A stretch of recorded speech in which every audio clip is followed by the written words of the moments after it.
alive. So why is there war? Why do we fight? There's one sea, one sky, one earth. So you and I gotta learn to live together. When one hurts, when one needs, we all gotta learn to live together. Peace, make peace, make peace, peace. Alright, isn't it time for to stop dying? Isn't it time mother stop crying? Stop the fighting and the hate. We gotta make peace before it's too late. There's one sea, one sky, one earth. So you and I gotta learn to live together. We one hurts, we one needs, we all gotta learn to live together. Peace, in peace, everyone lives, everyone dies. Everyone loves, everyone cries. Round the world we're all alike. So why is there war? Why do we fight? There's one sea, one sky, one earth. So you and I gotta learn to live together. When one hurts, when one needs, we all gotta learn to live together. Peace, make peace, make peace, peace. Alright, isn't it time for to stop dying? Isn't it time mother stop crying? Stop the fighting and the hate. We gotta make peace before it's too late. There's one sea, one sky, one earth. So you and I gotta learn to live together. We one hurts, we one needs, we all gotta learn to live together. Peace, in peace, in peace. Alright, make peace, peace together. Peace.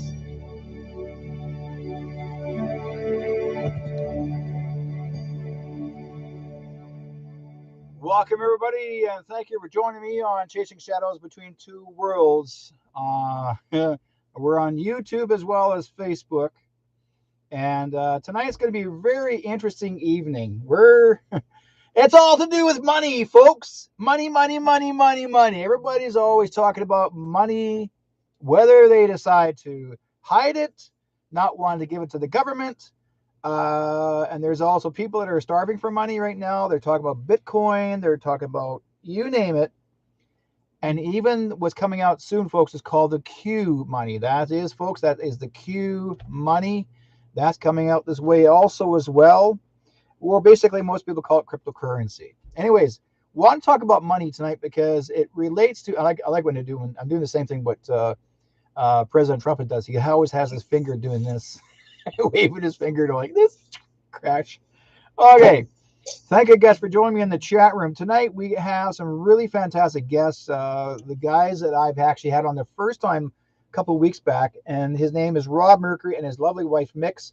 They're up in South Africa, and Rob actually is a remote viewer, and he does other things besides that. But he's also served also in the military, and it was really cool to have Rob on last week or 2 weeks ago.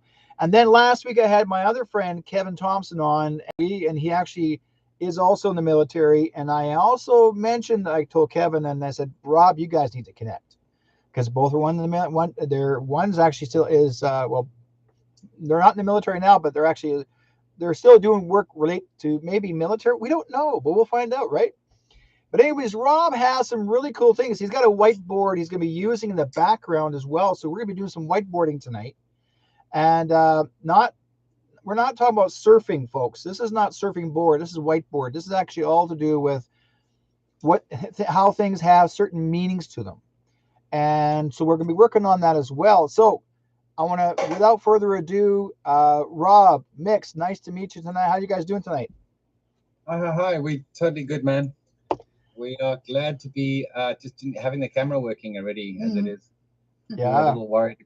So we got you guys on the screen here on YouTube as well. So, and it's a little bit different, folks. We're not actually MIXX and Rob are not entirely on the screen itself. I'm working on getting the OSB set up, OSB set up on my computer. We're gonna actually be able to drop their picture into the screen with me together. But I thought, you know what, we're gonna do something a bit different. So they're actually working from Skype, and it's this way. Rob and MIXX have become very, very well known. I would say the last maybe 6 months to the year, really well known all across the world in his work. I've learned about him. But friends of mine called me up and said, Derek, you got to check this guy out. You got to check out Rob Mercury. And I'm thinking, Rob Mercury, well, that's a kind of cool last name anyways, Mercury, right? Yep. In one way, I call him the Silver Surfer. That's my own opinion. But Rob has his own way of looking for things in a logical sense, and certain words that are placed, certain phrases that are said.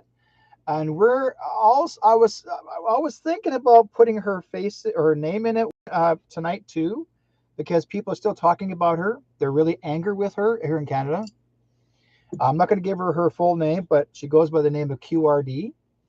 And I wonder if she is hiding her money because for some reason everybody keeps on donating it, but somehow it goes very fast.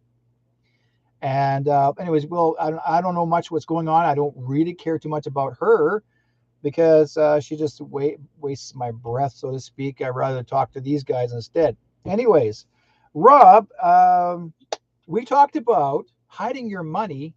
And do you know anybody besides myself? Remember, you and I are talking about my wife. Actually, her stepdad used to hide his money.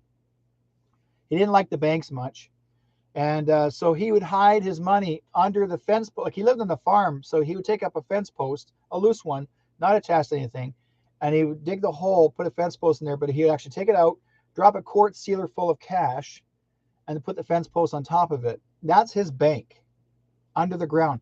And he had thousands of dollars in each quart sealer. And I mean, he hid money away like you believe. And yet, yes, he did have a bank account, but he only put certain money in there, what was necessary to pay a bill. But this is what farmers are like at times. They don't want to let the bank know everything they make. And there are people out there I know very well that don't want the banks to know everything we make because basically you got to pay taxes on everything, right? So I thought the kind of cool idea is if you decided to not share or put your money in the bank account, and I'm not going to say, I'm not going to point out that Rob would do it. But Rob has some really fantastic ideas, I'm sure. And I thought to myself, well, where would you put your money, folks? If you need to hide it away, where would be the best place to place it so you can keep on investing it? Even your gold, maybe your silver, we don't know. But what do you think, Rob? I think that silver is a good bet. I think it's I would say because silver gets used. There's so many applications to it, and very understated. Yeah, and it has a lot of industrial uses in it, and I mean it's pretty reliable. I've been looking, around. I've just seen what people do with it. I mean, I don't, I haven't got any silver of my own except on this ring that I'm sitting on my finger. That's a Mexican silver. That's about it. Mexican silver. But really, if I could, I'd definitely buy silver. I feel like the stability of it is kind of guaranteed. Like no matter what happens, and it's so easy to exchange, to get money out of a precious metal like that. It's very easy to just for stability. It's not really so much about making profit. I don't think anybody should be thinking about trying to make a profit out of what they've got right now. I think what matters is being able to maintain yourself up till sort of 2024. Just maintain yourself through this year and into 2023. It's going to be a lot of turbulence going on, but I did hear from Juan 07 that the dollar was going to be protected. Like specifically, they were going to be protecting the dollar. That's what he said. He said this thing isn't going to splatter all over the place. I mean, there will be inflation, yeah, sure. Stuff like that's going to happen. But inflation is inflation. You can't. I think if you're intelligent enough to live frugally, which I think most people listening to this program are already doing, then you're in good hands with yourself if you can live frugally, and you can you have things like just on the down low, then you're fine. Especially most people well, not all of the people, but a large percentage of people that follow me are already retired, so they've learned from their parents how to kind of be wise when it comes to not being extravagant. So that's what I pretty much have to say about silver and things like that. Do you think about what about money? What do you think? Do you think that the money? I mean, there's so many rumors online. They've been doing it for the last couple of years. But do you feel that our money will go digital at all? Yes, absolutely. I think it's inevitable that it will be. In fact, it already basically is digital. I mean, if you look at the way it's applied, where with these like banks using the way that they work with money, they just have to have enough to come out of the ATM. But I mean, it really is actually digital. I actually an interest point with this Nasara Jasara thing is Nasara Jasara actually kind of it's in my space when I look at it, and I'm trying to get the significance of it. People say, when is it coming? Yeah, there are all these sort of confusions about it. And when I look at Nasara Jasara, I think of Nasara being mega and Jasara being mega.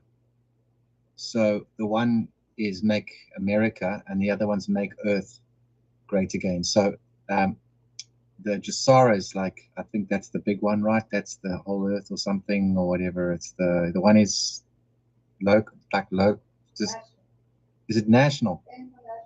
Yeah, then what's Jasara then again, Mix? Global, exactly. So global, make Earth great again. And whose mission is that going to be to make Earth great again? It's going to be Juan Save, and it's going to be JFK Jr. that's going to be forwarding that purpose. It's going to be fulfilling the prophecies of his well, they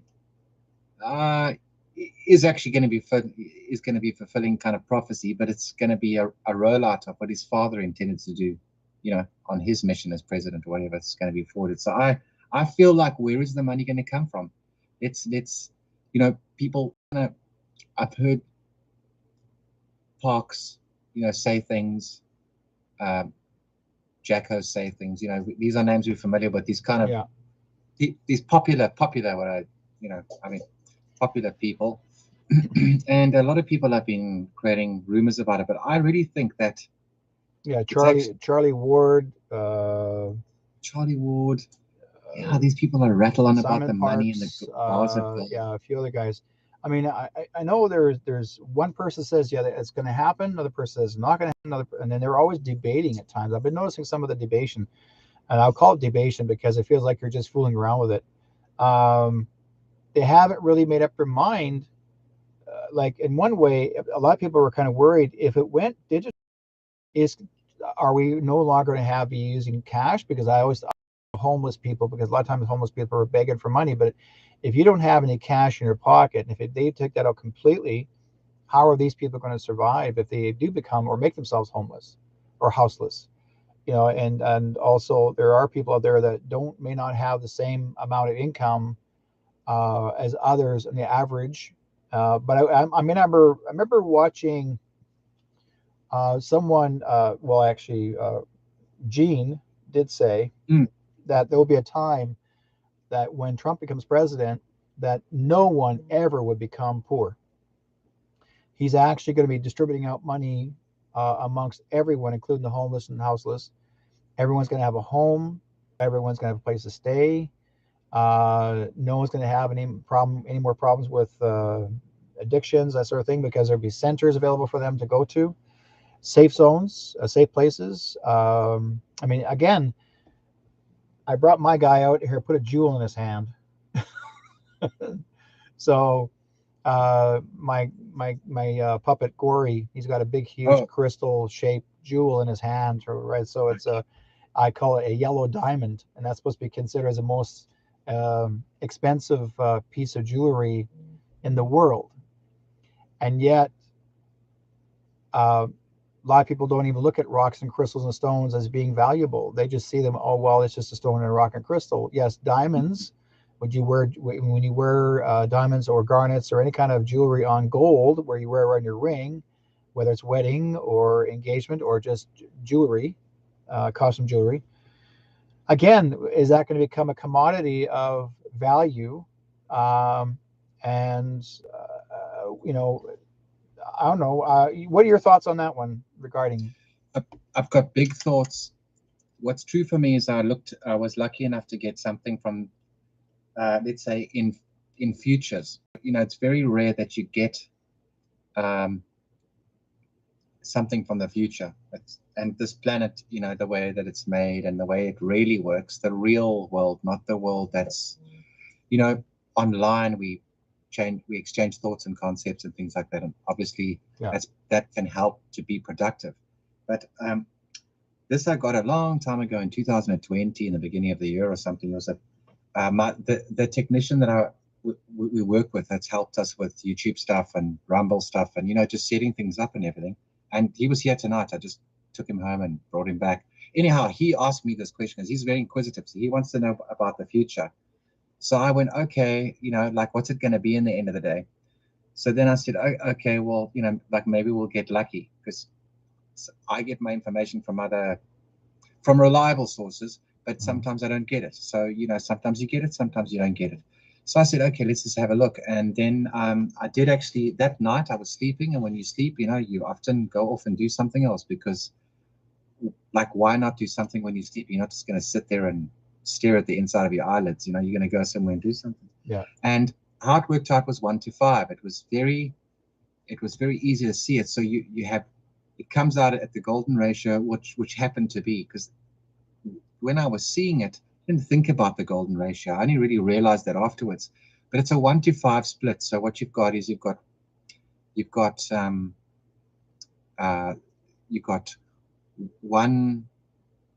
group that does all the management of everything and runs everything online and coordinates everything. And then the other side of it, like the 1 to 5, and so that's the management, and then the rest of people, which is like 4/5 or 1/5, or for whatever. Yeah. The larger portion of the fraction are just doing all the production. So they are doing various things, but not in a panic. It's worked out. So all these it's like one fit will basically be managing everything. They take care of everything. Food, like, what was I? Where was I now? I think, okay, the 4/5 of them would just have to work. They wouldn't have to do anything. They don't have to be on the internet. They don't have to look at prices of commodities and all of that, because that kind of trade will end, and it'll just be. I saw people working in the fields and things like that. If they have a problem, if they want to communicate something, or something just needs to be done, like just something basic, they'll go into this pod, which is going to be in the middle of the field or whatever, go in, make a phone call, say, listen, I need this spare part, or I want, I need this to be sorted out or whatever. And they would report it or order something or communicate something, just walk out the pod and keep farming or doing their normal activity. But they wouldn't have to be stuck on cell phones. People don't need cell phones anymore. They don't need to know what the news is going to say. They don't need, because the managers take care of it. Training, education, like people doing what they want to do, it all gets taken care. Like the managers take care of everything. They manage everything, and all the resources get handled and managed by them, so that we don't all do. I will tell you a secret, and it's kind of like a secret. It's interesting. If a function is not expressed in this world, these functions are not expressed. These sane functions are not expressed. So if a function that is not expressed, it's unknowingly worn by everyone. This is a real crack sharp piece of intelligence, because if you look at the way the world's run, we all have to have a cell phone. We all need to see what's going on the news. We all need to see, what's happening all over the place. Who says what? Who's doing what? Because we are kept on this treadmill, the kind of hamster wheel. So we are unknowingly or unwittingly wearing that hat. All of us are wearing that hat. We all have to find out what's going on all the time. So when a function's not expressed, like if someone doesn't wear the hat, or doesn't take that role, then it's unknowingly worn by everyone. So, and that's why we all are all involved all the time, which is like exhausting. I mean, who wants to get up in the morning and look at your phone and worry about the price of, platinum or your stock market or something? And so the commodities market, you'll have the sovereignty and you'll have trade, and the managers will take care of that. And those are the people who want to be in those positions behind screens and everything, and live in a very modern environment. I mean, I remember myself being a kid. I mean, back in the 60s, we never had any of these worries. We were on a farm, and you just live your lifestyle, your life the way it was, focused on family, and nobody had a telephone. The telephone's in the house while you're outside, and the phone's not ringing. You can't even hear the phone ringing all day because it's not calling you. Like if you're outdoors, there's no ringer outdoors. So that phone will keep on ringing. There's no answering service, and it'll keep on ringing until you decide to come into the house, which they got to catch you at the right time. We have been taught to depend on these all the time. On these cell phones, that we've been taught to depend on them. And I remember when I started off with this, I only had a flip phone, which had nothing to do with the internet, just a flip phone. That's all I wanted, and maybe had a camera in it, but that was it. And then there were so many people kept putting pressure on me. Derek, you have to have this. Derek, you have to have this. If you're going to want to make make yourself well known, you got to have this. So they're making me go in from a flip phone to a regular phone. No, wait for a while. No, you got to have this now. Like, they put pressure on you. If you don't have this, you'll be left behind. That's right. Left behind. Like, really? Behind. Left behind? Well, I want to be left behind. Exactly. I don't want to be left behind. You're so like, ooh, what's going to happen tomorrow? Well, yeah, if you be left behind, they put that guilt on you. And I'm thinking, well, you know what? If I'm left behind, that means people will remember me at the end than the ones at the beginning. You know what I mean? Because if you say, for example, we had a parade. We did a crossing the borders from Canada to the United States. Once a year, we do a crossing the border. And our indigenous people, we were categorized who could come across first, and then everyone lines up after the other. Well, our group was the last. And some of the people that are in our group got really upset. Well, how come we're not out front? We're indigenous people. We should be out front.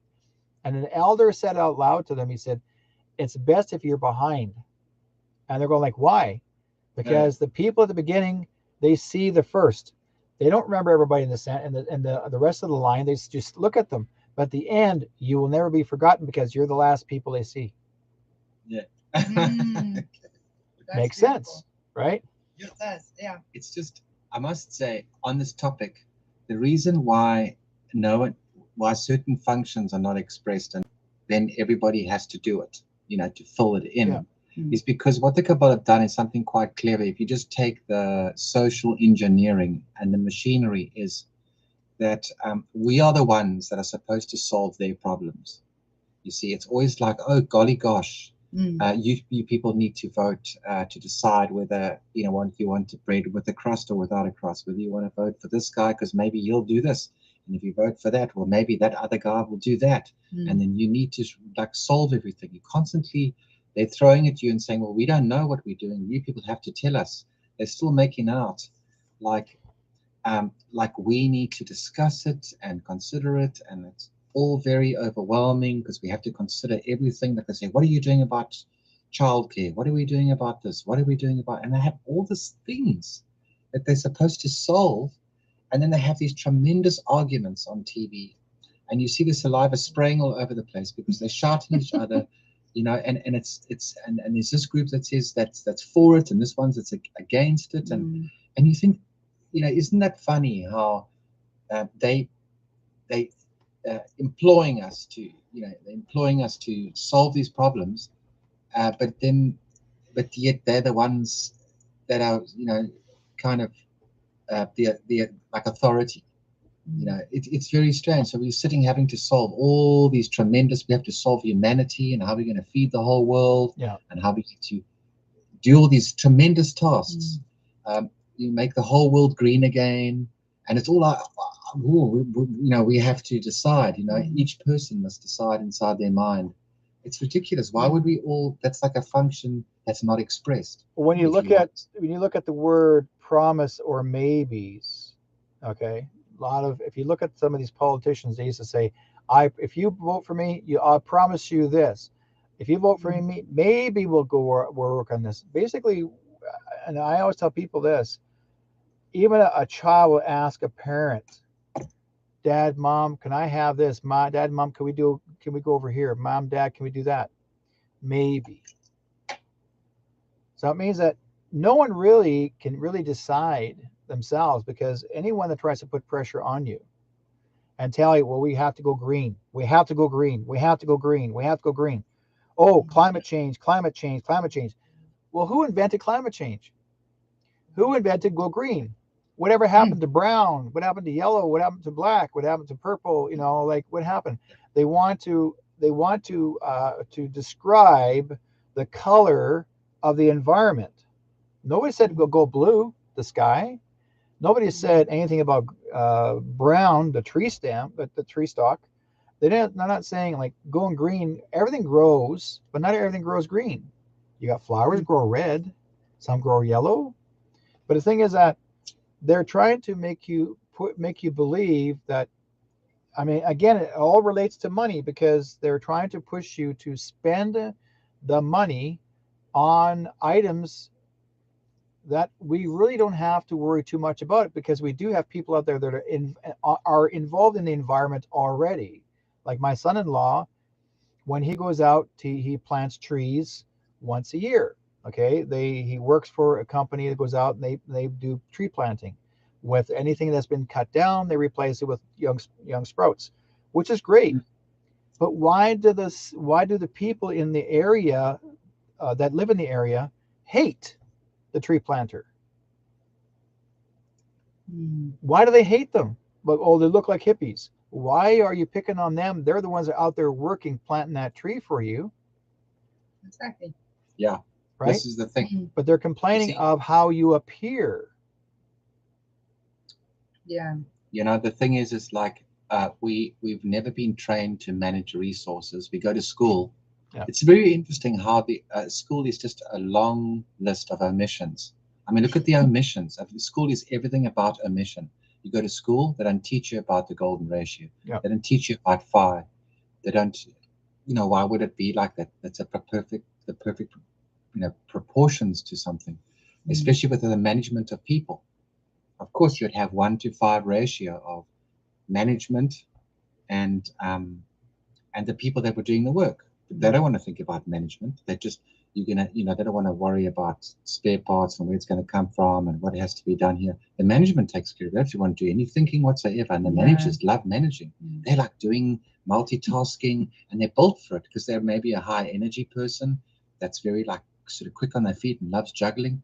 Those kind of things make sense. At school, there's just so many omissions. Like in Scotland, there was this rule. I was speaking to my friend's mother much earlier on today when I was getting my car looked at, and he's my mechanic, and she's got some Scottish blood in her, and she was like, in Scotland, when you chop down a tree, then you plant one. That's how it works. If you chop one down, you've got to plant a tree. That's how we had it. That was, as long as we did that, it took care of everything, and this is a woman that's like sitting between, it's about like 70 something. 70. And she's like, that's what we were taught to do. So it's like, but also I have another tip too. I noticed that there were these pods. So in the future, you've got this ratio of 1-to-5. The management is the 1, and the 5 is the workforce. And you can do whatever you want. And if you want to change, you just change. It's like, it's not a big deal. It's not like a career. It's what you enjoy doing. It's like working with plants. Then work with plants. And after you don't want to do plants, if you want to fix engines, you go fix engines. If you think, hey, you know what? Like I love there's so many different. So people would, there would be all these modalities of, which is all really about resources and education. Of course, is also the same thing. All the children would be taken care of. It wouldn't be like each household looking after their kids and educating them. What they would do is the children would get sent off, and as they grew up, they would naturally decide for themselves what they were interested in. And then they would teach them more about it. So they would actually do their best to find out what they're interested in. And then these kids would be hatted, would be you could see them training them in their different capacities. So school is actually more about training what you're interested in. So that like an apprenticeship. Yeah, like an apprenticeship of skills and trying things out. So instead of people having to go to work and like doing something they don't want, everybody gets to do what their passion is and what they enjoy and what calls to them. So everybody, it's like not a negative to go to work because you're doing what you love. Yeah. So everybody just does what they love, and so many people do so many different things that no one's going to fall short anywhere. Exactly. What I just wanted to mention, Mix, is that there's no money. There's no leverage system. You can't get people to have a natural enthusiasm and just the generalized honesty of people. Not kind of a religious honesty. Because it's more like the Quran that takes that comes back again after 1,350 years. The sort of just the basic way of life. You don't have these separate religion or like religiosity that is the sort of divisions of mentality or anything. It's more this basic happiness factor where people must do what they want, must follow what they want. You sort of have to explain to them what you mean by the Quran, because everybody knows the Quran is the book of Islam. Okay, Quran is not the book of Islam. It's not. Yeah. It's like, no. Oh, I just got her RV towed away in Quebec. Oh, really? Yeah. And it says some kind of investigation going on after her lead vehicle went through a red light. Apparently a warrant out for her in arrest in BC, and the word person's name Caven, her lead driver, had no license. Oh. Really? I'm not kidding you. I got emergency check right now. Yeah. There's a warrant for her arrest, Caven. Perfect. Comment. Oh my God. Oh yeah, that's news if I ever heard it. Yeah. Well, I can't wait. I said my prediction will come. My prediction was posted like 6 months ago. After I did the video, I said it's fine. You can do what you like. We'll see what happens in there. That's fantastic. So Yeah, your prediction Rob put out came an true. ethics order on Folks, her. you wanted, So it's like, you are going to be stopped because you were doing wrong. Okay, Rob, let's before we go any further with this other story, but let's go. I want to go to QRD now. What was your prediction that you had made saying that she's going to get herself in deep trouble? Okay, you can pull it up on my Telegram. I posted it on my Telegram Oh, yeah, about let me see 6. It's actually on my channel. Yep. So yeah, MIXX is going to use the other laptop, so we're on this laptop. No problem. And MIXX looks and finds that little entry thing. Let's see what we can keep on QR about. Well, you said she's 391. Yeah, she's 391. So explain what that means And in code. 391, if you just put the letters together, it's intelligence, basically. Yep.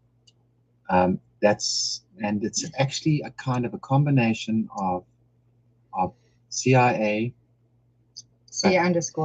yeah, C_A and Canadian media. Like there's a plug-in with Canadian media to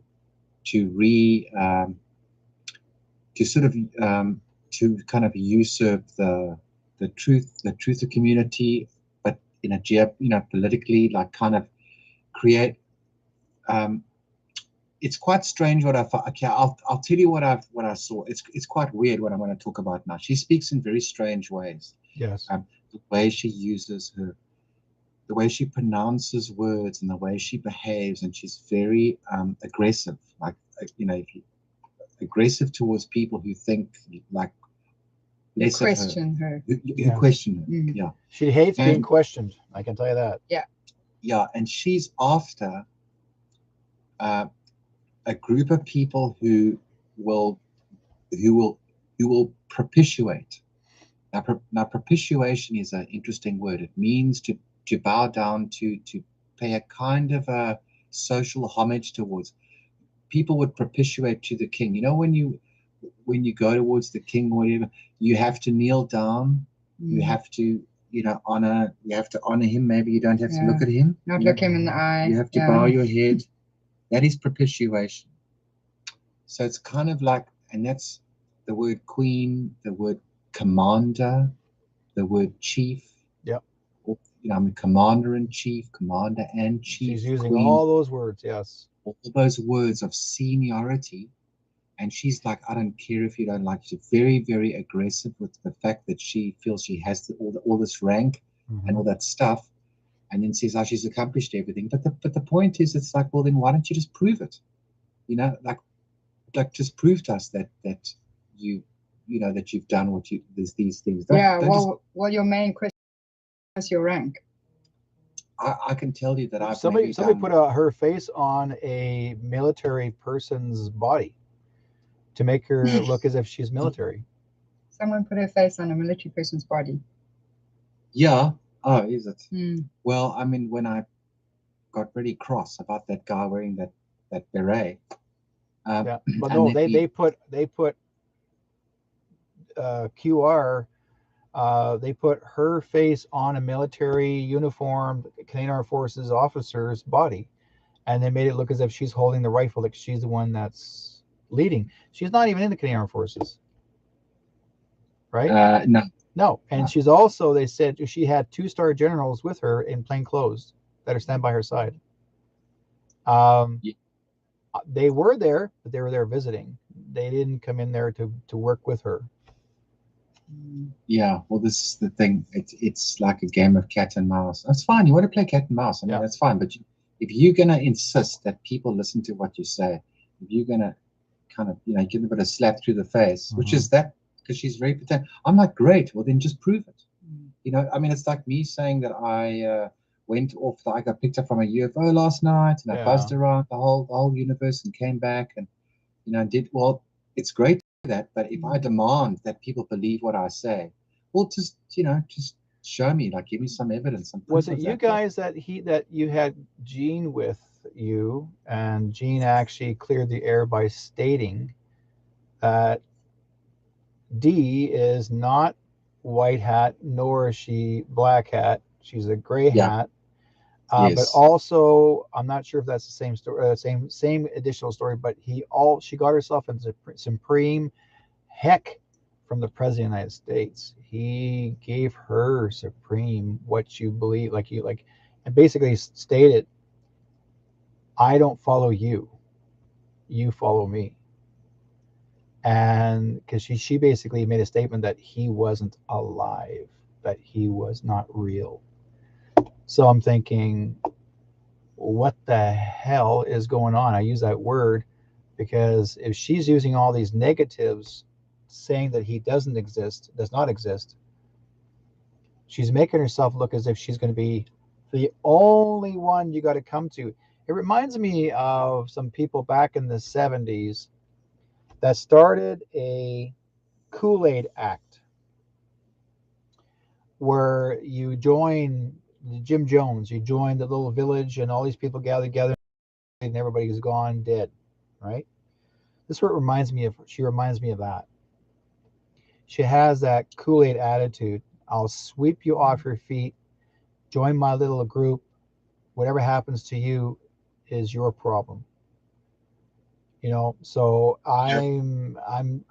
my feeling about her. I don't like her. I don't like her energy. I don't like that's the way I am, and I already know what Spirit told me that she'll never be a leader of this country ever.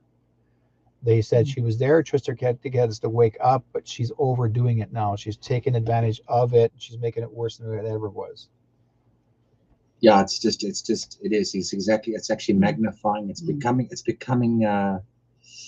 like a movement of like propitiation. Yeah. And that's why, I mean, she never validates other people's knowledge or people that are intelligent or have an people that have contributed. It's funny. It's almost as though everything she's got that she knows, she just somehow, organized. It's just you would say, I learned this from this guy. Yeah, she takes everybody else's credit for herself. Catherine, Catherine in the chat room said RD stated that she will be the world leader. She says she's going to be the only one, and I'm going like, no, sorry, no, I don't care, no.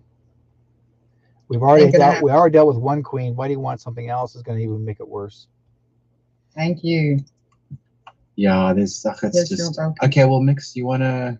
It's pretty long. It's pretty long. She's gonna read it from. Are you able to screen share it? No. No. Oh, okay. Well, we're just gonna have to go with reading it all. Okay. When was it posted? I can screen share. Try and see if we can screen share here. It's on the opposite laptop. The other laptop, unfortunately. Yeah. On this. Okay, this was March the 7th. 7th of March. My mom's birthday. The 7th of March. Okay. Right there. It's always to screen share if you want to screen share. Yeah. Good. It's going to screen share. Oh, look. You can see him now. Yeah, but he needs our one. Let's see here. I didn't even know he was behind there. I'm so low tech. Oh, no, there he is. Ta-da! Yeah. Okay, that's okay. Should I just read it for you? Right? Yeah, go ahead, guys. Okay. Is it okay? We're gonna read it then. Rob Mercury here. I've put out an instruction on an identity known as Q Romana. This is a special kind of ethics order / instruction. My ethics orders are engineered as an effective and penetrating instrument.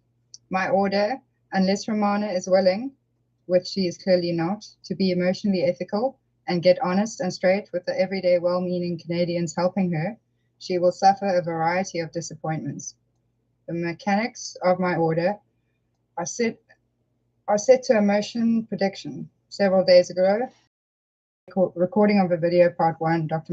Martin versus Queen Romana, remote view and bell curve prediction, 23rd of February 2022. That's the day that we did the very first video on him. Yeah, there was a video. It was the very first prediction. It had a bell curve in it and some numbers in it. Okay, then he's speaking to her. You are welcome to go to my channel and Rumble and take a closer look as to what is in motion. There is a code number, a bell curve line, a truth social statement attached to the name. What has this Roma being doing? What has this Roma being doing or done? She has hurt well-meaning beings emotionally. She has taken advantage of well-meaning beings financially, expedited influence over use of their property. She has invalidated and finger-pointed as well at well-meaning beings and disseminated it overtly across social media networks. She has verbally nullified one of my commanders, Donald J. Trump, across social media. She has appointed to self as self over others and failed to deliver the necessary control and responsibility to train and enlighten these others. As well as a being, she has failed to communicate. Moreover, this out of control being has mentioned something about a spiritual contract with the light beings upstairs. This is news to me. You state you have a contract. How would a contract be used in the case of beingness? You have just assumed. The beingness you have just assumed. Rob writes in code, so it's quite strange to. He writes from somewhere else, so it's a bit weird to read. Moreover, this out of control being has mentioned something about a spiritual contract with the light. Okay, no. Are you saying that you are not able to operate in this current beingness without one? Is anything being enforced in order to deliver a product on time? And what are the exact details of the spiritual contract? Is anything being suppressed? Please deliver the details of the spiritual contract to me. Here is my email. In addition to everything above, I'm well aware of you having watched some of my latest videos and are pulling off some of my remote viewing production record as your own. You will need to make amends to everyone that you have upset or otherwise owe money to. You do realize that this persistent lack of ethics will result in you losing volunteers, the tour, and your clandestine press contacts. Affinity Rob. Okay, it's quite a long. Wow. So that's the ethics order you put out on her. But the writ says says what it is. You say you have a contract. Well, I want to know with whom. Show it to me. Because if you're under contract and you break that contract, then that means that somebody has leverage over you, like possibly. Yeah. Because it depends on the terms and conditions of that contract. You say you have one, well, tell me what it is. What is that contract? What is your end game? What are you actually producing? There's lots of things in here mentioned. Just that she will lose those people. She will lose what she's got because of the clandestine, the way she's behaving. Well, that was written when I was very far out the body. So I write it, but if you read it, it does make sense. You just have to get used to the way that I've worded it.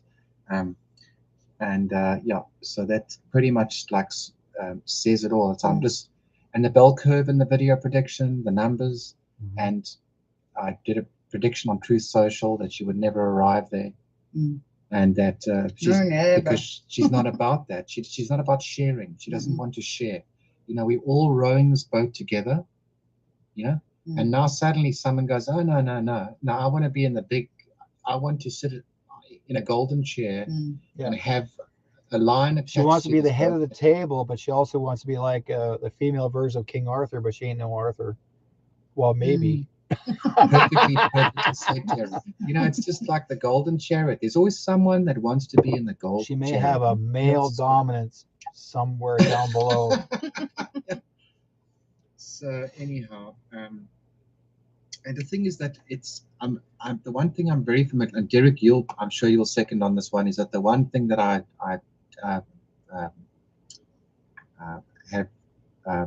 discovered a long time ago was that beings live they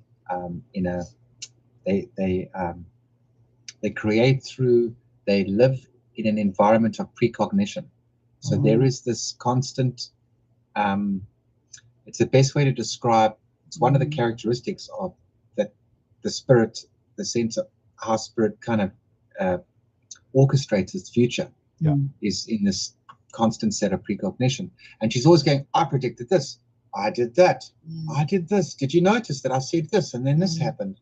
And the one time there's an airplane, she's sitting in the bus and people are looking through the window and the guy's driving the bus, and there in the distance, high up in the sky, this teeny weeny airplane flying over there. She goes, oh, they're flying over my bus. Sometimes birds fly over. I've seen her say she's changed the clouds to a dog. Like, anything. I could change the clouds to a dog too. That's easy to do. Just visualize the idea. I mean, whatever happens in the environment has been somehow is a signaling back to her. If you were to wear a purple shirt or something and you were something important, you'll just point and say, "That's for me." Okay. Yeah. I was like, all right. I got to kick another person in the chat room. He's saying, well, you should visualize dog poop falling on top of her. Yeah, right. So you mustn't forget the comments there, Derek, because the people are really here and they want to. I will tell some people some good news. Yeah. Is that just quickly, because this is on a. Let's go with the good news, folks.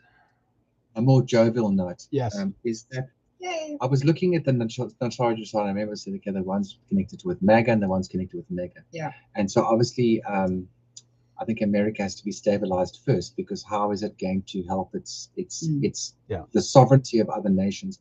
It has kind of it has got responsibilities that it was used, America, to undo, to attack other nations' sovereignty. So it's only fitting that they fix themselves first and then get out there and start helping the rest of the world. And I think that's how the Jasara is going to roll out with Make Earth Great Again. Yeah. Okay, fine. We had two rounds. Hang on one. I thought we had 2 rounds of inflation back in 1971, 72, and back in 1984, 85. So we'll see. We'll start from there. Go ahead, my friend.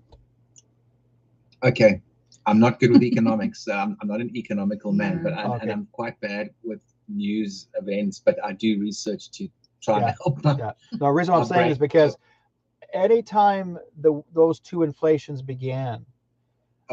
Okay. Anytime anytime you say, "Oh, we're going into inflation," who is inflating? Someone. This is not called inflation. Who is inflating the story? Who's making it bigger than it should be? Okay. So in 1971, 72, they tried to inflate. Basically, they wanted to change. Back in Canada, they changed our speedometer speed from miles per hour to kilometers, from all of our measurements into kilograms and grams and whatever have you, say pounds and ounces. Why? Why did they want to change that? They called it inflation. Yes, indeed. Okay, so it's okay. So what I'm going to say here, when it comes to the wealthy, the super yacht people, Biden's business partners that he's busy trying to arrest, and run around and collect and, kind of, because he's in such a panic, So the $3 billion worth of super yacht, that's just the super yachts, but it's $3 billion. Now, if we take that 50% of the wealth of the world is managed by 1%. Okay, it's 50% of the wealth of the world is managed by the 1%. Okay, so where's the money going to come from? And I haven't heard this on anyone else's video. So I think, Derek, this is probably the first time it's actually going to get mentioned, is I strongly feel it's quite that the wealth, where's the money going to come from? It's going to come from that 1%. It's going to come from the corrupt. What do you think they're worth, mate? They're worth they hold all the money. So we don't have to go find it. We don't need bars of gold. They've got that wealth. So when they finally get disenfranchised from all that wealth and all those assets are repossessed and all of that, those what do you call it? Companies, the assets and everything. Then people will be. That's what will already be a very a fine amount of wealth that can assist people to at least use to repair a bit of a broken world or whatever. So that is encouraging that there actually is something. Maybe someone will say something in the comments. That's what I wanted to mention. Okay. And there was something else I can say. So just read the comments there, Derek, because they're quite teeny weeny for us. And I'll need a magnifying glass to actually see, because they're quite teeny weeny. But you can see them, but they're just very small. And then the other thing I wanted to mention was the speed of particle flow. So this is something that's I'm always aware of it. But if you've noticed, I want you all to take a look. Is there some kind of monotony that you're suffering from? Real kind of grinding monotony through every week. And that's sort of, some people are sitting in boredom, and then of course if you go below boredom and you sort of go down, you eventually get to very sort of light anxiety, whatever, because anxiousness was maybe something. Life is quite tough. I mean, even for us, it's been super tough over the last 2 weeks. We haven't been around enough because we've been dealing with like this shutdown of our channels, like juice or whatever. We can't like get any. But the point is that they've slowed, society's never been, the world has never been as slow as what it is. This is what the point I'm making. They've slowed it down. And we think, oh, but we've got all this high-tech stuff and information's going everywhere and the news is barking and it's a lot of noise. But in actual fact, the speed of things has been slowed down and slowed down and slowed. And now it's at its absolute slowest. It's literally grinding. And we think, oh, no, it's fast. That's an illusion. The whole thing's an illusion. It's been slowed down to almost nothing, which is almost painful. It's painfully slow. And the future's a blank. It's just blank. Nobody knows what the future is. What are we going to do? Buy a better cell phone? Isn't a future? What future is there? What is the plan? No one knows. It's like in a kind of a limbo. So it's very slow. And what that does is it makes it more difficult to tolerate, every day or month. And a lot of people get frustrated on the truth movement and they freak out like Nino Rodriguez. Like, whoa, when are we going to get this finished, And he's like, oh, come on, but that's the thing, because they've slowed it down. So I just wanted to mention this giant illusion, this fancy technology and people making you feel like things are happening around you, but really there's very, very little happening. It's like almost like pin drop. And when you speed things up, some beings feel better because they can actually kind of, I can jump on the street and organize things, and how we used to have that 80s vibe about us that I think Derek knows so well. Well, I'm hearing that there's people having trouble using PayPal now. They're being shut off. Have you guys had the same problem too? Absolutely, shut down. Yeah, this last week we've just been attacked like crazy. Yeah. Yeah, because there's, a lot of guys are donating money to the truckers. Oh, sorry. Yeah. People are donating money to the truckers, and they're being cut off. They can't. And any sign of the word truckers on there, they're being, no, you can't use this. You can't use this page. So what is your next step now, guys? If you're unable to use because you're well known now, because that's why PayPal went after you, I'm sure. Yeah. We had Rob's. Well, we're in South Africa, so it's really difficult. There's only one bank here that actually allows people that's like hooked up with them. Yeah. So we opened an account with them ages ago in the beginning, and so then they just randomly sent us this this email the other day saying, sorry, your PayPal account is permanently disabled or permanently limited, which means it's frozen basically. Yeah, so who would freeze it? Who has the right to freeze your income? Yeah, exactly. And then and then and then we were like, okay, no problem. We'll just try and like communicate with them. No excuse, no reason for closing it, nothing. And then we were like, okay, well, I'll open one quickly, and then we'll just wait to hear back from them. So I go through the whole rigmarole of opening it, going to the bank, verifying it. It was open for 2 days and they closed that one too. So, I mean, it's such an attack. And we've been like running back and forth trying to investigate different payment methods or support methods. But I mean, crummy South Africa has got like one bank that you can bank with. That's like international kind of thing. And the rest are. There is another company that's based out in the United States that the truckers are using, and I remember our Canadian government, Trudeau, was trying to shut that company down to make sure nobody got the money, but he couldn't because the company was owned in the States, and they told Trudeau to mind his own business, that they can use that. So people, that if you want to look up the idea where I can't remember what the company was called, but if you could find out from them who the company is, from the truckers that they got their donation from, then I would recommend that, because you can run any account from any company that's actually helping to raise money for you, whatever you need, and you just transfer that to your own bank account. There should be no problem in the whatsoever, no matter where you are, what country, part of the country or part of the world. There should be no war whatsoever, none. Okay, great. Yeah. I'll definitely look at that. I'll definitely consider that, because I mean, right now we've actually, like, currently our Kofi is closed at the moment. We can't accept anything, and they said we have to. They forced us to. Yeah. They haven't even just frozen it and said, okay, you can still collect money while we sort it out. No. They said, like, no funds. You can't withdraw anything either. So all the funds are frozen in there, his account and my account. So we're just sort of like on hold now for the moment. Well, so. here's one word: frozen. They're freezing our accounts. Now, here's a really good question for Rob. The word freezing account. Now, why are they using the word "we're freezing your account"? Not stopping you receiving the account. We're freezing your account. That means you're in the cold. Yeah. Right? And they're making sure you stay cold, that you suffer in the cold. Yes. Okay? That's what they use. They use these words to make you believe that you'll never get your money.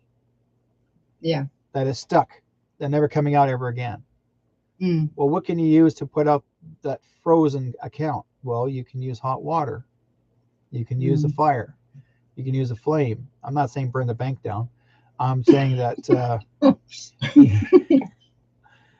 basically there's something there that gives that you could use to say, look, why is my account being frozen? Why are they stopping it? Who's caused this? Who called in? I mean, there has to be a reason. They don't just shut down an account because they said they made a decision. Oh, we saw you on doing a show one day. We don't agree what you do, so we're going to shut you down your account. No, you can't do that. No company has any right to politically or economically freeze your monies. What you do in your life is your own personal freedom. Yeah, I agree. Right. So what they're doing now is there are so many new companies out there. They're trying to say, well, if you're not with us, then you're not going to get anything. If you don't join this group, you're not going to get anything. Well, guess what? Stick it up your rear and we'll find another way of making money. Love it. And there are other companies I know very well they have available. I mean, I myself, and I'll be honest with you guys, I've been doing this for over 40 years independently. I never worked for anybody. I've been self-employed all my life. I make good income, but I do it because Spirit guides me. They show me, here's what you do. Same thing with Rob.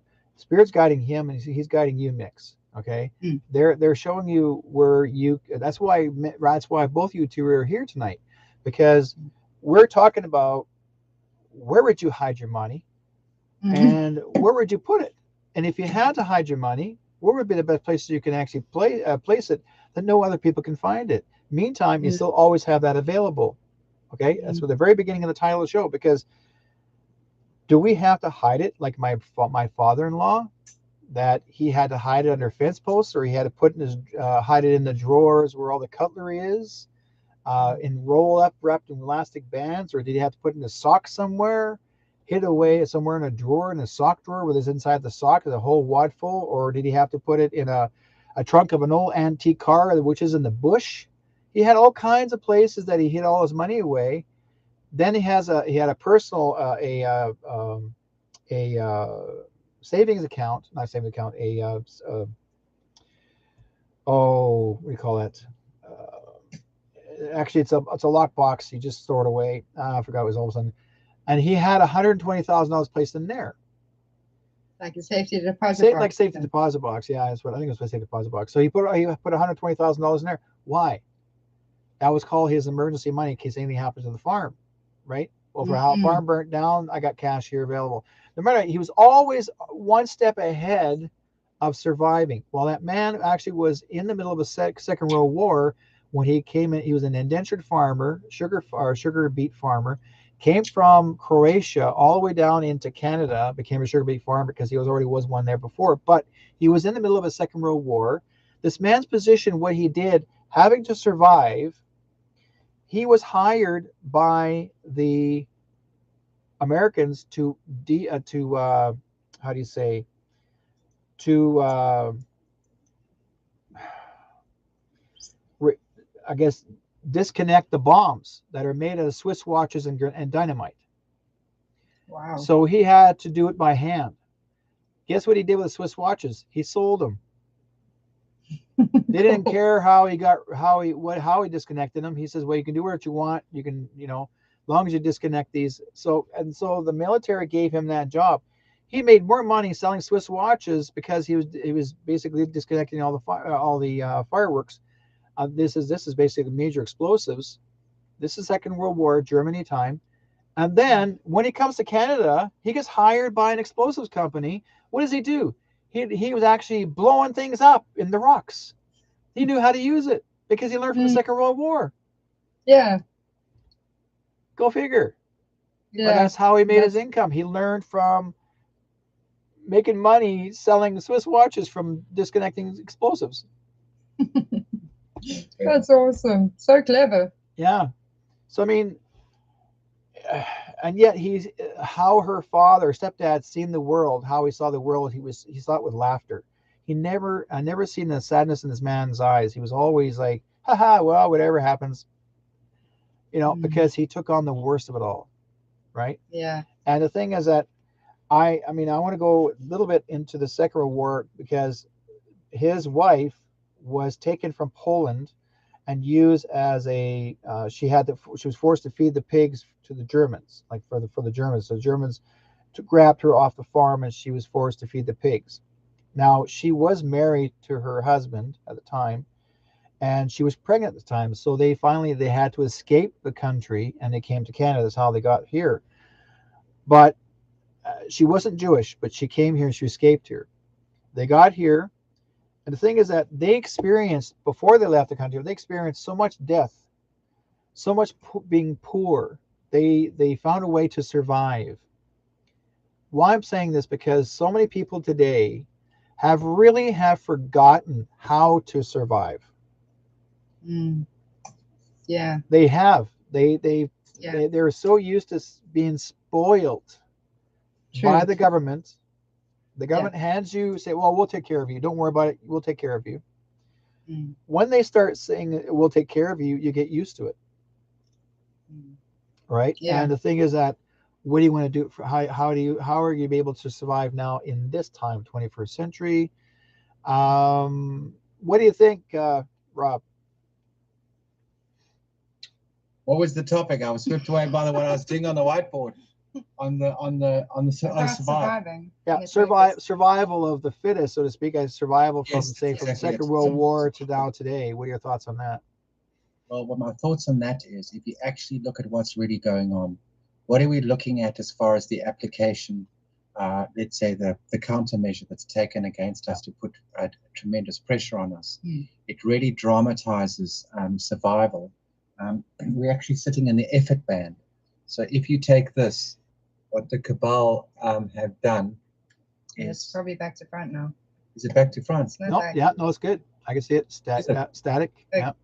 Okay, cool. Yeah, so what we're sitting here is, you've got matter as energy. This is the scale of energies.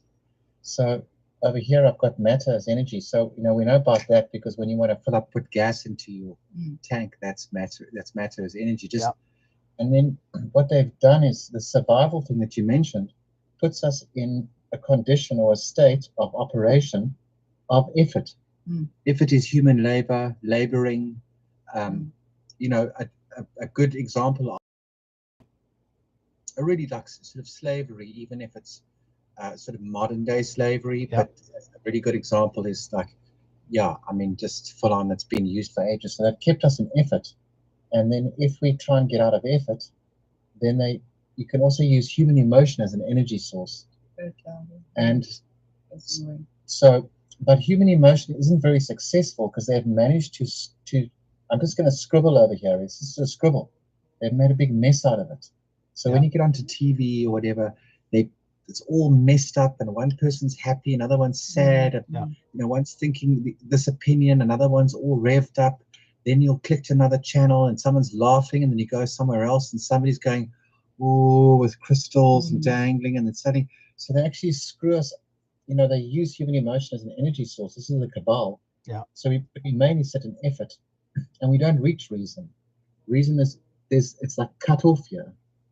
You have to sort of make a little line, because this is cut off. We don't have reason. We're trying to get reason in there. And this is the big thing. How's my spelling, Alex? Is everything correct? Yeah, it's fine. Okay. Because the thing is here is that we're fighting to get up to reason as an energy source. That's what you're really trying to do, is to get here. Because if we can get there, then we're going to win. You know, we're going to win this for ourselves. So reason must prevail, because you can't get truth. Truth sits up here with reason. You know, truth is sitting, and it's not like the truth.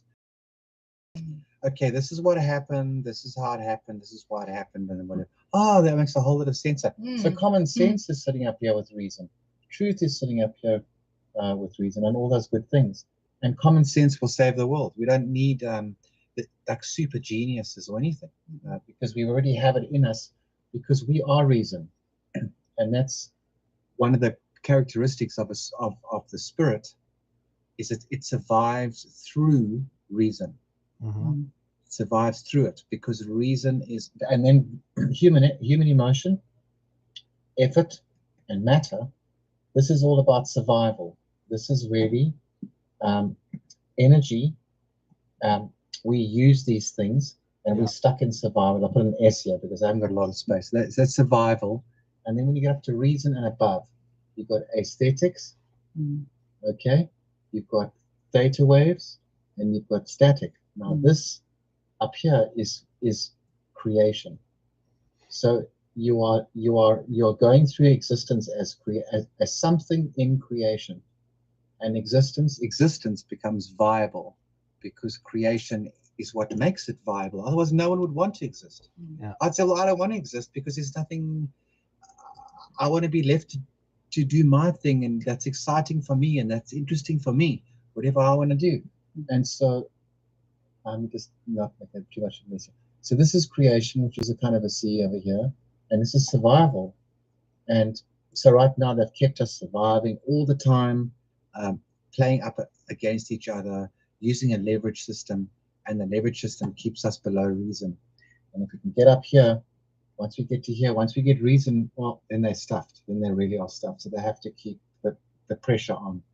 And that's why they've slowed down society to an absolute, like, dead people stuck in their flats, can't talk to each other, stay away. It all slows. The businesses start closing.